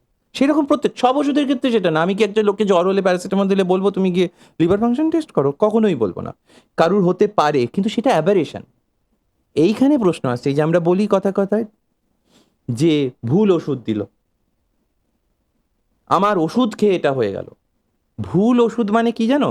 তোমার হয়েছে জ্বর, আমি তোমায় ওষুধ দিলাম পেট খারাপে, সেটা হচ্ছে ভুল ওষুধ। রাইট। তুমি এলে আমার কাছে প্রেশারের প্রবলেম নিয়ে, তোমায় ওষুধ দিলাম ডায়াবেটিসের, সেটা হচ্ছে Right. ভুল ওষুধ। ধরো ভুল চিকিৎসা মানে কি? তুমি এলে আমার কাছে করতে একটা ধরো কিডনির অপারেশন, কিডনিটা না কেটে আমি গলব্লাডারটা কেটে বার করে দিলাম, এবং এমন ঘটনা ঘটেছে। বিরাট সিনেমা আর্টিস্ট শ্রীদেবীর মায়ের খবরের কাগজে বেরিয়েছিল একটা সময়, বোধহয় ডান দিকের কিডনি অপারেশনের জায়গায় বাঁ দিকের কিডনি অপারেশন হয়ে গেছিল আমেরিকাতে। এগুলো হচ্ছে নেগলিজেন্স, এগুলো হচ্ছে ভুল চিকিৎসা। কিন্তু সাইড এফেক্টস হবে কোনো ওষুধ খেয়ে, it is a part and parcel of the procedure. বা তুমি অপারেশনটা কিডনিরই করছো, করতে গিয়ে it is not an easy thing. করতে গিয়ে কমপ্লিকেশনস হচ্ছে, যে রক্তপাত বন্ধ হচ্ছে না কিংবা অন্য কিছু হচ্ছে, এটা পেশেন্ট হিসেবে তোমায় অ্যাকসেপ্ট করতে হবে। তাই কারণেই তো অপারেশনের পরে ডাক্তারবাবুরা এসে বলে যে অপারেশন সাকসেসফুল হয়েছে বা সাকসেসফুল হয়নি। পেশেন্টরা ধরো অনেক সময় অনেক কিছু জিনিস না অমিট করে দেয়। সাধারণভাবে ডাক্তারবাবুরা চিকিৎসার সময় কি বলে জানো? এই ওষুধটা খান, আমার মনে হয় আপনি ঠিক হয়ে যাবেন। পেশেন্ট তোমায় বলবে ডাক্তারবাবু বলেছেন আমি ঠিক হয়ে যাবো, মনে হয় কথাটা বাদ দিয়ে দিল। ঠিক। ডাক্তারবাবু যখন অপারেশন করতে যায় বলে দেখুন যে ইন অল প্রবাবিলিটি এটা, এই স্টোনটা আমি বার করে ফেলতে পারবো। একটা অল প্রবাবিলিটি এই শব্দটা বলেছে ডাক্তারবাবু, সেটা পেশেন্ট বলে, ডাক্তারবাবু বলছে স্টোনটা উনি বার করে দেবেন। আমরা 100% রেজাল্ট আশা করি সব কিছুতে। অ্যাকচুয়ালি খুব সহজভাবে বলছি, আমরা যখন ডাক্তারের বাবুর কাছে যাই আমরা ভাবি উনি আমায় সারিয়ে দেবেন, বা আমি সেরে গেলাম না কেন। সেরে যাওয়াটাকে আমরা মনে করি বার্থ রাইটের মতো। ডাক্তার বাবু তোমাকে চিকিৎসা দিতে পারে, সারিয়ে দিতে অ্যাকচুয়ালি পারে না। এটা বুঝতে হবে। জানো তো আগেকার দিনে বড় কথা এটা। প্রেসক্রিপশনে লেখা থাকতো RX, অনেক পুরনো right prescription. Right right right, আমিও দেখেছি। এখন RX লেখে না লোকে। এটার মানে Greek ল্যাটিনে I treat he cures. ওকে। তো এখন লোকে বলে যে আমরা সায়েন্সের যজ্ঞে কেন ঈশ্বর ক্রিয়েট আমার সারাবে সেটা আমরা কেন লিখবো? আমরা আজকাল সবাই অ্যাডভাইস দেখি। আমরা অ্যাডভাইস যখন দিই, ধরো তোমার একটা অসুখ হয়েছে, আমি যদি ডাক্তারি করার পর আমি তোমাকে বললাম এই ওষুধগুলো খেতে হবে, এইগুলো করতে হবে, তোমার শরীরে সেই ওষুধটা কতটা কার্যকরী হবে না যতক্ষণ না খাচ্ছ তুমি জানো না। তোমার ভালো হবে, এই যে ভালো হবে এই ওষুধটা 100 জনে 80 জনের ভালো হয়, 100 জনে 100 জন না। কিন্তু যে কোনো চিকিৎসায় 100 আমরা ধরো খুব খারাপ পেশেন্ট, এই যে এত ঝামেলা হয় হাসপাতালে, নিয়ে গেলাম, উনি বললেন এই এত খরচা করলাম, ধরো ICU এ ভর্তি করলাম, উনি 10 দিন আমায় ভেন্টিলেটরে রাখলেন, কিন্তু যদি বেঁচে যায় লোকে খুব খুশি, মরে গেলে বলে আমার 5 লাখ টাকা খরচা হলো, মরে গেল। 5 লাখ টাকা খরচাটা কিন্তু ট্রিটমেন্টের, ভেন্টিলেশনের, হাসপাতালের চার্জ, ডাক্তারবাবুদের চার্জ, মরে গেলে ওই জিনিসগুলোর খরচাগুলো বাদ হয়ে গেল না। ঠিক। তোমায় একটা কথা বলছি উদাহরণ দিয়ে। একজন বিরাট বড় কোম্পানির ম্যানেজিং ডিরেক্টরের ছেলে ট্রেনের সামনে ঝাঁপ দিয়েছিল। ঝাঁপ দেওয়ার পর তাকে আমাদের হাসপাতালে নিয়ে আসা হয়েছিল, এবং তখন তার যা অবস্থা, তখন তিনি বিরাট বড় লোক, আপনাদের যা করার করুন। তখন তার যে নিউরোসার্জেন, ট্রমা সার্জেনরা বলেছিল, সে আমাকে এটা গল্প করছে জিমে ট্রেডমিলে কথা হাঁটতে হাঁটতে পরে, যে 7% চান্স সার্ভাইভালে। তো আমরা বললাম করলো জানো, 7 দিন ধরে এই অপারেশন সেই অপারেশন করলো, ভেন্টিলেটার করলো, এই করলো, ফাইনালি আমার ছেলে বাঁচলো না, and I had to pay 7 lakh rupees for what? আমি বললাম আপনার ক্ষোভটা ঠিক কোথায়, যে ছেলেকে ডাক্তারবাবু বাঁচাতে পারলো না, নাকি 7 লাখ বাঁচাতে টাকা পারলো না খরচা। বলে আপনার 7 লাখ টাকা খরচাটা নেওয়াটা উচিত হয়নি? আপনি তো প্রথমেই জানতেন যে আপনার ছেলের মরে যাবার সম্ভাবনা 93%, সেটা আপনাকে বলেছিল, আপনি নিজেই বলছেন। কিন্তু আপনি এটা ভুলে যাচ্ছেন, আপনি সেদিন বলেছিলেন ওই ডাক্তারবাবুকে যে যা কিছু ওই 7%-এর জন্য যদি 7 কোটি টাকা খরচা হয় আমি খরচা করব। এবং বাবা হিসেবে আপনি ঠিক করেছিলেন, তারাও চিকিৎসা করেছিল, কিন্তু 93% যেটা হওয়ার ছিল সেটাই হয়েছে। মানুষ মানতে পারে না যে ম্যালেরিয়াতেও মরে যাবে, হ্যাঁ মরে যাবে, ডেঙ্গুতে তো মরে যায় আজও, একই চিকিৎসা, ডেঙ্গুর তো প্রায় কোনো চিকিৎসাই নেই, যার ভালো হচ্ছে সে হচ্ছে, যার ভালো হবার নয় সে হচ্ছে না, এটাই প্রকৃতি। মানে সব কিছুর উত্তরও আমরা পাই না। ডাক্তারি শাস্ত্রে আমাদের খুব মাস্টারমশাই দিদিমণি ম্যাডাম ছিলেন পিডিয়াট্রিক্সের ন্যাশনালে, উনি বলতেন কিছু পেশেন্ট কেন সেরে যায় তাই বুঝে উঠতে পারি না। কি বলছি? মজা করে বললেন দিলাম 4টে ওষুধ, দেখলাম সেরেও গেল, আমি এখনো বুঝেই উঠতে পারিনি ওর কি হয়েছে। তো ঠিক সেরকম ভাবে কখনো কখনো কিছু খারাপ হয়ে যায় বুঝতে পারি না। ইন্টেনশনালি মনে রাখবে, একজন ডাক্তারবাবু সম্বন্ধে ব্যবসায়িক নানা রকম প্রসঙ্গ উঠতে পারে, কিন্তু ইন্টেনশনালি জেনে শুনে কোনো ডাক্তার তার কোনো পেশেন্টকে খারাপ করতে চাইবে না, কারণ তার কোনো লাভ নেই সেটা থেকে, মানে তার সত্যি কোনো লাভ নেই, তার বরঞ্চ বদনামি হবে। ঠিক। কিন্তু তার জীবনে সবকটা পেশেন্ট সুস্থ হবে না, এটা সত্যি কথা। আপনার কত বছরের কেরিয়ার হলো ডাক্তার? আমি শুধু প্র্যাকটিস করছি ধরো কলকাতা শহরে 15 বছর প্রায়। 15 বছরের কেরিয়ারে আপনার কোনো একটা ক্রিটিক্যাল কেসের যদি ছোট্ট করে একটুখানি আমাকে এক্সাম্পল দেন, খুব খুব ক্রিটিক্যাল কেস যেটাকে আপনি সলভ করতে পারবেন না ভেবেছিলেন কিন্তু সলভ হয়ে গেছে। খুব ক্যারিয়ার যখন শুরু করি 2010 সালে, তখন এটা আমি সব সময় আমার যত কনফারেন্সে যাই সব জায়গায় এই কেসটা আমি দেখাই অন্যদের। ইয়াং মেয়ে, 30 বছরের মেয়ে আসে, তখন টাটা মেডিকেল সেন্টার সবে খুলেছে। Cancer patient? হ্যাঁ, ক্যান্সারের ডায়াগনোসিস কি না লাং ক্যান্সার হয়েছে, 30 বছরের মেয়ে। পরিবার আমার কাছে স্ক্যান করতে নিয়ে আসে, ওই পেট স্ক্যান ক্যান্সারে হয়। তো আমি যে কীভাবে হয়েছে না, 2 বছর ধরে তার নাকি কাশি হচ্ছে, প্রথমে কেউ টিবি বলেছিল, টিবি ট্রিটমেন্ট হয়েছে, তারপরে কেউ একজন সার্কয়েডোসিস বলে একটা অসুখ হয় সেটাও টিবির মতো, সেইটা বলেছে ট্রিটমেন্ট হয়েছে, তারপর একজন বলেছে না ওর একটা হার্টটাই ফেল করে গেছে তাই জন্য ওর কাশি হচ্ছে, তার চিকিৎসা আছে কিন্তু কিছু করেই কিছু হয়নি। তো সে তখন বাঙালি, তো দক্ষিণ ভারতের একটি বিখ্যাত হাসপাতালে চলে গেছে, গিয়ে সেখানে তারা লাঙের ভেতরে নল ঢুকিয়ে অমুক তমুক করে অনেক কিছু করে ডায়াগনোসিসে লিখেছে, ডিসচার্জ সার্টিফিকেট যেটা দিয়েছে তাতে লিখেছে লাং ক্যান্সার, অ্যাডিনোকার্স প্যাপিলারি, যাই হোক লাং ক্যান্সার স্টেজ 4, কেমোথেরাপিটা লিখে দিয়ে পেশেন্টটাকে পাঠিয়ে দিয়েছে কলকাতায়, যে তুমি। সে এসছে কলকাতায় একজন অঙ্কোলজিস্টকে দেখাতে, তো সেই অঙ্কোলজিস্ট খুবই নামকরা, সে খুবই কৃতি, আমাদের 1 বছরের সিনিয়র। তো সে আমার কাছে স্ক্যান করতে পাঠিয়েছে, আসলে সে ভাবছে লাং ক্যান্সারটা, তার লাঙের টিউমারটা কোথায়, কারণ এরকম কোনো রেকর্ড সেই হাসপাতাল থেকে দেয়নি। তো সে আমার কাছে একটা হোল বডি স্ক্যান করতে পাঠিয়েছে, ফুল বডিটা দেখা। এবার ফুল বডিটা যখন করেছি আমি স্ক্যান, তখন আমি লাঙে কিছু দেখতে পাচ্ছি না। আমি পেশেন্টটাকে বারবার বলছি আপনার বায়োপসিটা তাহলে হলো কোথা থেকে, বায়োপসি হয়ে তো ক্যান্সারটা এসছে, লাঙে ক্যান্সার। সে অতটা বলতে পারছে না। আর ওই হাসপাতালটি পার্টিকুলারলি দক্ষিণ ভারতের কোনো ডকুমেন্ট দেয় না, কোনো রিপোর্ট পেশেন্টকে দেয় না, শুধু একটা 4 পাতা কি 5 পাতার একটা ডিসচার্জ সামারি দেয়, তাতে সব লেখা থাকে। তো সিটি স্ক্যান বা যা হয়েছে তার প্লেট দেয় না, দেয় না, পয়সা নেয় কিন্তু দেয় না। সেখানে বাঙালিরা দলে দলে যায়। আচ্ছা, তার মানে বিখ্যাত হাসপাতাল, ওকে, তীর্থক্ষেত্র। কিন্তু এবারে ঘটনাটা হচ্ছে যে, এবার যাই হোক সেখানে যখন হয়েছে, তো আমি স্ক্যানে যখন দেখতে পাচ্ছি তখন আমি ভালো করে দেখতে গিয়ে দেখছি থাইরয়েডের ভেতরে একটা ছোট্ট টিউমার আছে। এইবার লাঙের ভেতর ছোটো ছোটো স্পট আছে, কিন্তু সেটা মেন ক্যান্সারটা নয়। তখন আমি ভাবছি, যেহেতু আমি ফুল বডি দেখছি, আমি দেখছি অন্য বডির অন্য কোথায় কি আছে, লাঙে জল জমেছে, হার্টের পাশে জল জমেছে, আমার হঠাৎ না এই থাইরয়েডের এই জিনিসটাই হচ্ছে আসল কালপ্রিট। একটা অসুখ আছে থাইরয়েডের, একটা পার্টিকুলার ক্যান্সার আছে যেটা ইয়াং মেয়েদের হয় এবং যেটা অনেক দিন ধরে শরীরে থাকে, কোনো অসুবিধা নয়, ওই জন্য মেয়েটি 2 বছর ধরে বেঁচেও আছে। তাতে লাঙে ছোটো ছোটো স্পট হয়, ক্যান্সারটা ছড়ায় লাঙে, খুব কমন।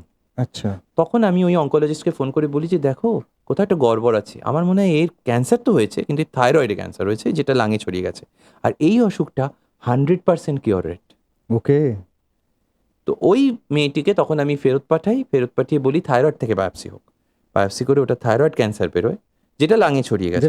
হ্যাঁ, অপারেশন হয়েছে থাইরয়েডের, তারপরে নিউক্লিয়ার মেডিসিনের ওই আয়োডিন নিয়ে একটা ট্রিটমেন্ট বলছিলাম, ওই ট্রিটমেন্টটা ওর হয় এবং সে সেই দিন থেকে আজ অবধি সুস্থ আছে।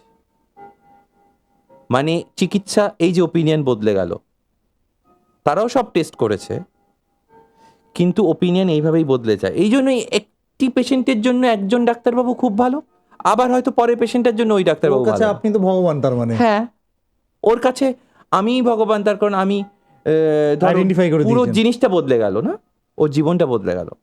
আবার হয়তো উল্টোটাও হতে পারে, আমার কোনো পেশেন্টের ডায়াগনোসিস অন্য জায়গায় বদলে যেতে পারে। এটাই আমাদের ডাক্তারি ক্ষেত্রে রিয়ালিটি, এটা আমাদের অ্যাকসেপ্ট করতে, আমরা ভাবি, আমরা নিজেরাও ভাবি যে আচ্ছা আমি এটা বললাম, অন্য কেউ এটা বললো, তাহলে বদলে গেল, তাহলে সে কি বেসিসে বললো?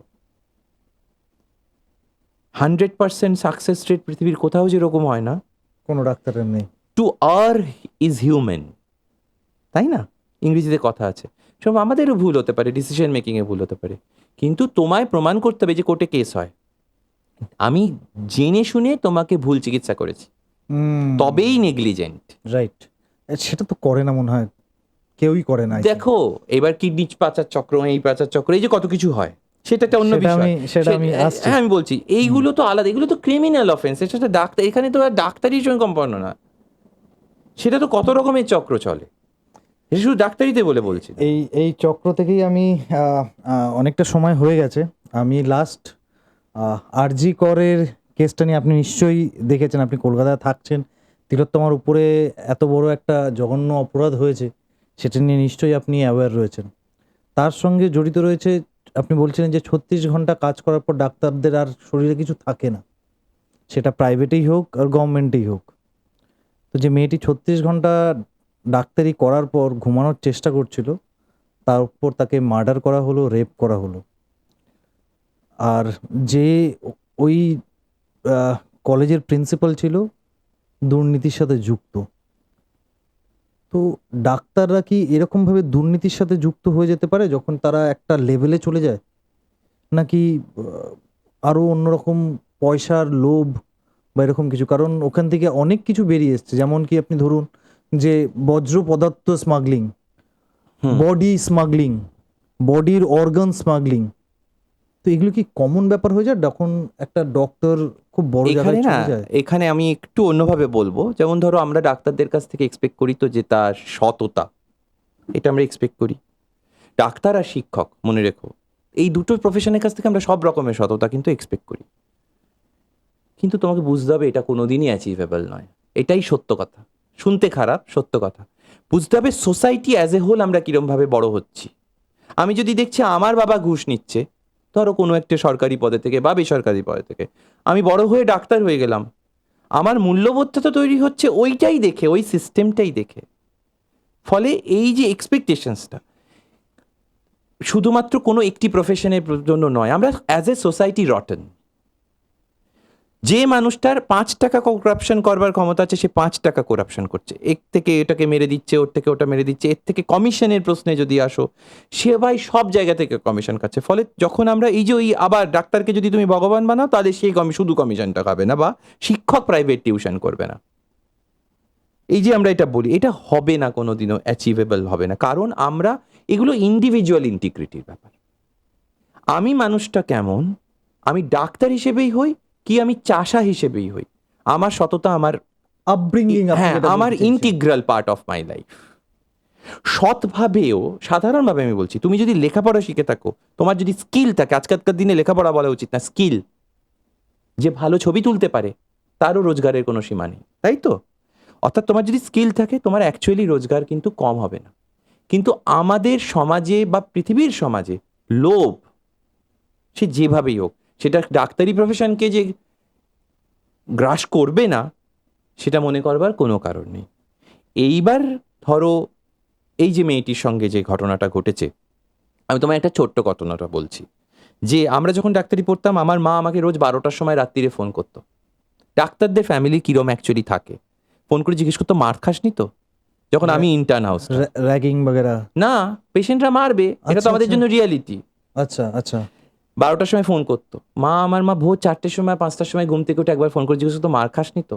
তার ছেলে লেখাপড়া শিনে ডাক্তার হয়ে একটি মেডিকেল কলেজে রাত্রিরে ডিউটি দিচ্ছে, তার মা কিন্তু রাত্রিটা জেগে আছে, এইটা ভেবে যে তার ছেলে বা মেয়ে মার খাচ্ছে কিনা, এটা রিয়ালিটি। ওকে, রেপটা আমরা কোনোদিনও ভাবিনি। হাসপাতাল আমাদের জন্য সত্যিই খুব সেফ জায়গা। আমাদের বন্ধু বান্ধব, আমরা নিজেরা যখন আলোচনা করেছি, ডাক্তারদের মধ্যে সত্যি মেয়ে ছেলে আমরা এক, এবং আজকের দিনে দাঁড়িয়ে আমরা আলোচনা করছি বাথরুম নেই, ওয়াশরুম নেই, আমাদেরও ছিল না, কোনো ওয়াশরুম ছিল না, কোনো ক্যান্টিন ছিল না, আমরা 24 ঘন্টা রাত্রিরে ডিউটি দিতাম, এই সরকার বদলে ওই সরকার, ওই সরকার বদলে অন্য সরকার, তখনও ছিল না, আজও নেই। মেডিকেল কলেজের মতো এইসব মেডিকেল কলেজগুলোয় আমরা ছেলে মেয়ে সবাই বেরিয়ে ঝন্টুর রোলের দোকানে রোল খেতে বেরোতাম রাত্রির 2টোর সময়। কোনো 24 আওয়ার্স ক্যান্টিন ছিল না, এসি রুম ছেড়ে দাও, একটা পেশেন্টদের যে বেড, সেই বেডের এক কোনায় আমার 2 বান্ধবী শুয়ে আছে, এক কোনায় আমি শুয়ে আছি, কারণ ওইভাবেই আমরা ডিউটি দিতে অভ্যস্ত। আমাদের ওগুলো অস্বাভাবিক লাগতো না, আমাদের ওই বয়সের একটা তারুণ্যের একটা ব্যাপার থাকে, তো আমাদের কাছে হই হই করে করেছিলেন। ওরম ভাবেই আমরা করতাম, ওটাই কিন্তু নর্মাল। এটা তো নর্মাল নয় অ্যাকচুয়ালি। অ্যাডমিনিস্ট্রেশন ভাবে না, আজও আজকে হয়তো বাধ্য করছে, এই যে আজকে যে ছোট ছোট ছেলে মেয়েগুলো যেটা দাবি করছে যে এইগুলো আর কতদিন চলবে, এবং এইগুলো আবার চলবে যদি না তুমি এই মুহূর্তে জোর করে করাও। আমি একটা হাসপাতাল তৈরি করছি, ডাক্তারদের শোয়ার ঘর নেই, ছেলে মেয়েগুলো ডিউটি দেবে, চান করবে 36 ঘন্টা, চান করার জায়গা নেই। ঠিক 36 ঘন্টা যে আমাদের duty সময় দিচ্ছে। এসি ছিল না, এখন কি হয় আমি জানি না। তুমি কিভাবে থাকবে, কিভাবে তুমি কাজ করতে পারো একটানা? আমি বলছি 36 ঘন্টা ডাক্তাররা কি করে কাজ করতে পারে? আমি আমাদের কাছে এটা অ্যাকচুয়ালি খুব একটা আলাদা করে কিছু নতুন নয় আর কি, বুঝতে পেরেছো? তুমি অন্য কোনো মানুষকে দেখতে পারবে যে 10 ঘন্টা 12 ঘন্টা এক ঠায় দাঁড়িয়ে আছে, বা পুলিশ, ট্রাফিক পুলিশ এরা ছাড়া একজন নিউরোসার্জন অপারেশন করে? এটাই ট্রেনিং। আমরা যখন পড়াশোনা করি 16 ঘন্টা 17 ঘন্টা 18 ঘন্টা পড়াশোনা করছি, এই ট্রেনিং একদিনে হয় না, আমরা অভ্যস্ত হই ট্রেনিং ট্রেনিং ট্রেনিং, রাতের পর রাত জেগে থাকা, এগুলো ট্রেনিং করতে করতে এটা একেবারেই পৃথিবীর কোনো সভ্য দেশে হয় না। পৃথিবীর কোনো সভ্য হাসপাতালে একটা শিডিউলের পরে হয় না। মেন্টালি তো শান্তি একটা দরকার। কোনো ভালো হাসপাতাল তার ডাক্তারবাবুদের ফোন নাম্বার পেশেন্টদেরকে দেয় না, কারণ তুমি তাকে সর্বক্ষণ ফোন করতে পারো না, তার ব্যক্তিগত জীবন আছে, সব কিছু আছে, তার বিশ্রাম আছে। হাসপাতালের ফোন নাম্বার দেওয়া থাকে, আপনার কিছু প্রয়োজন হলে আপনি হাসপাতালে ফোন করবেন, আসবেন, যে ডাক্তারবাবু থাকবে আপনাকে তিনি চিকিৎসা দেবেন। কিন্তু আমাদের এখানে এগুলো হয়। তো এই যে 36 ঘন্টা ডিউটি নিয়ে আমরা অভ্যস্ত, আমরাও করেছি।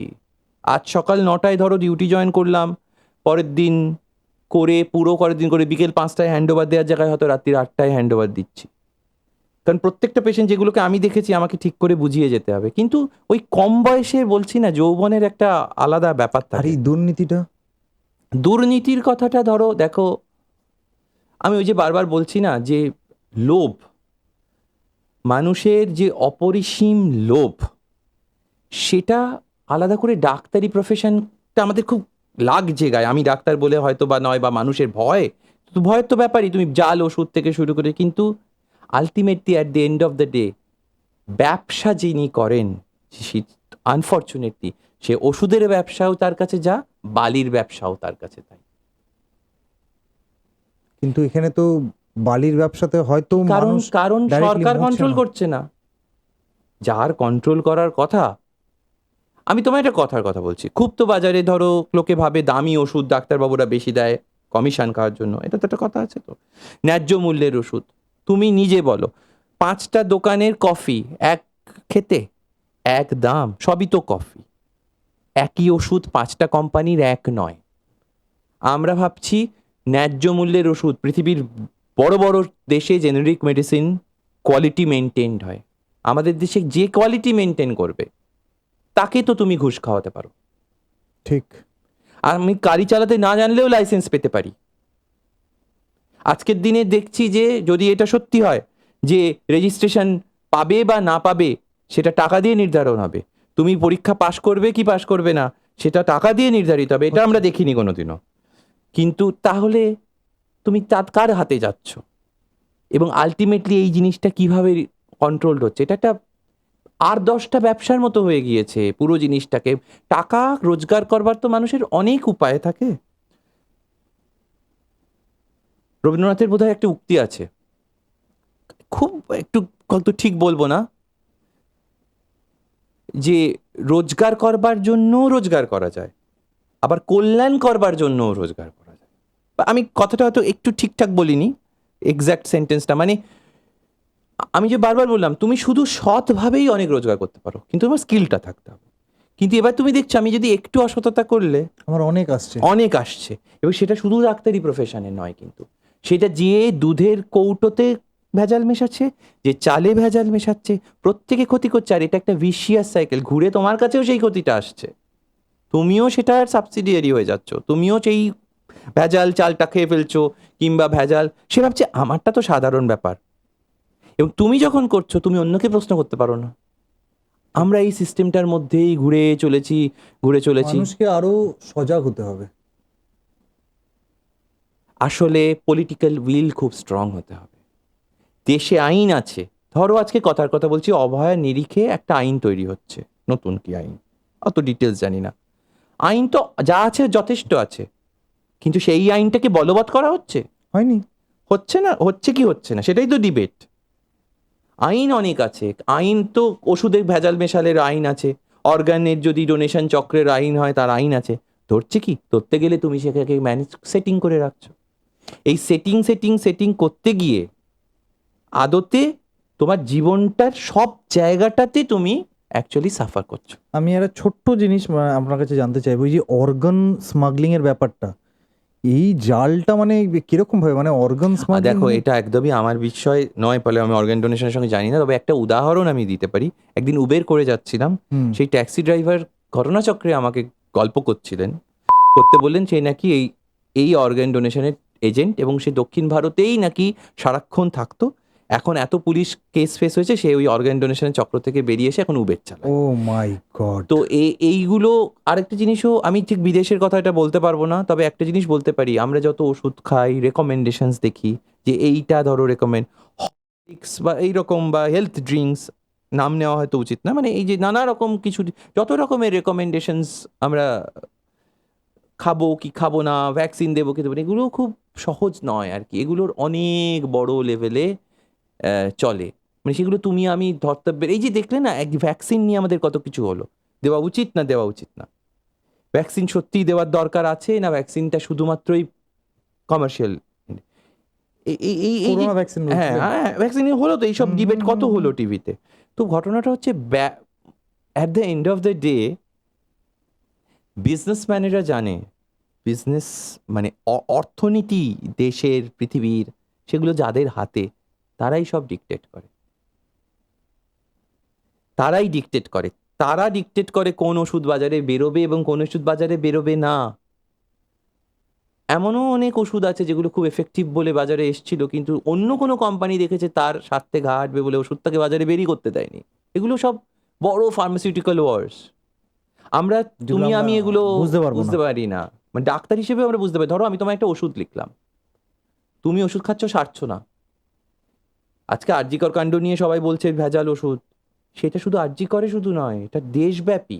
তুমি যে ওষুধটা কিনে খাচ্ছ সেই ওষুধটা ঠিক বা বেঠিক তুমি জানো না, ফলে সততা, এথিক্স, ভ্যালুজ এগুলো আমাদের ছেলে মেয়েদের শেখাতে হবে, যেটা আমরা ছোটবেলায় পড়েছি কিন্তু আমরা প্র্যাকটিস করেছি কি? ভিত আমরা প্র্যাকটিস করি না, আমরা ভাবি এই আমারটুকু করে নিলেই হলো। আমরা সবাই এটা ভাবছি, প্রত্যেকে, এটা ডাক্তারির সঙ্গে সম্পর্কিত নয়, আমরা ভাবছি আমার আজকের দিনটা পার করতে পারলেই হলো, কাল যে একটা হিরোশিমা নাগাসাকি হতে পারে সেটা আমরা ভাবছি না। সমস্যাটা সেখানেই, ডাক্তারিটা খুব ফোরফ্রন্টে এসে যাচ্ছে যেহেতু হেলথ খুব integral part of our life, যে মরে যাবে মানুষ, এটা মরে যেতে পারে, কিন্তু এটা তা না, এটা সার্বিক একটা অবক্ষয় সমাজের, সেটা কিছু করার নেই। ঠিক আছে, বা অনেক অনেক অনেক ধন্যবাদ এতটা সময় দেওয়ার জন্য আমাদেরকে। আপনি অনেক ব্যস্ত থাকেন, আপনাকে অনেকদিন পরে পেলাম, ভালো লাগলো, হ্যাঁ এটা আমার জন্য নতুন অভিজ্ঞতা। অসংখ্য ধন্যবাদ ডাক্তারবাবু। আপনি অনেক আরো বড় বড় কেস আপনার কাছে আসবে, আপনি সলভ করবেন, দেশের কাজে লাগবেন, দশের কাজে লাগবেন, এটাই আমাদের তরফ থেকে উইশ থাকলো। ভালো থাকবেন, খুব ভালো থাকবেন। থ্যাংক ইউ সো মাচ, তুমিও ভালো থেকো। নমস্কার।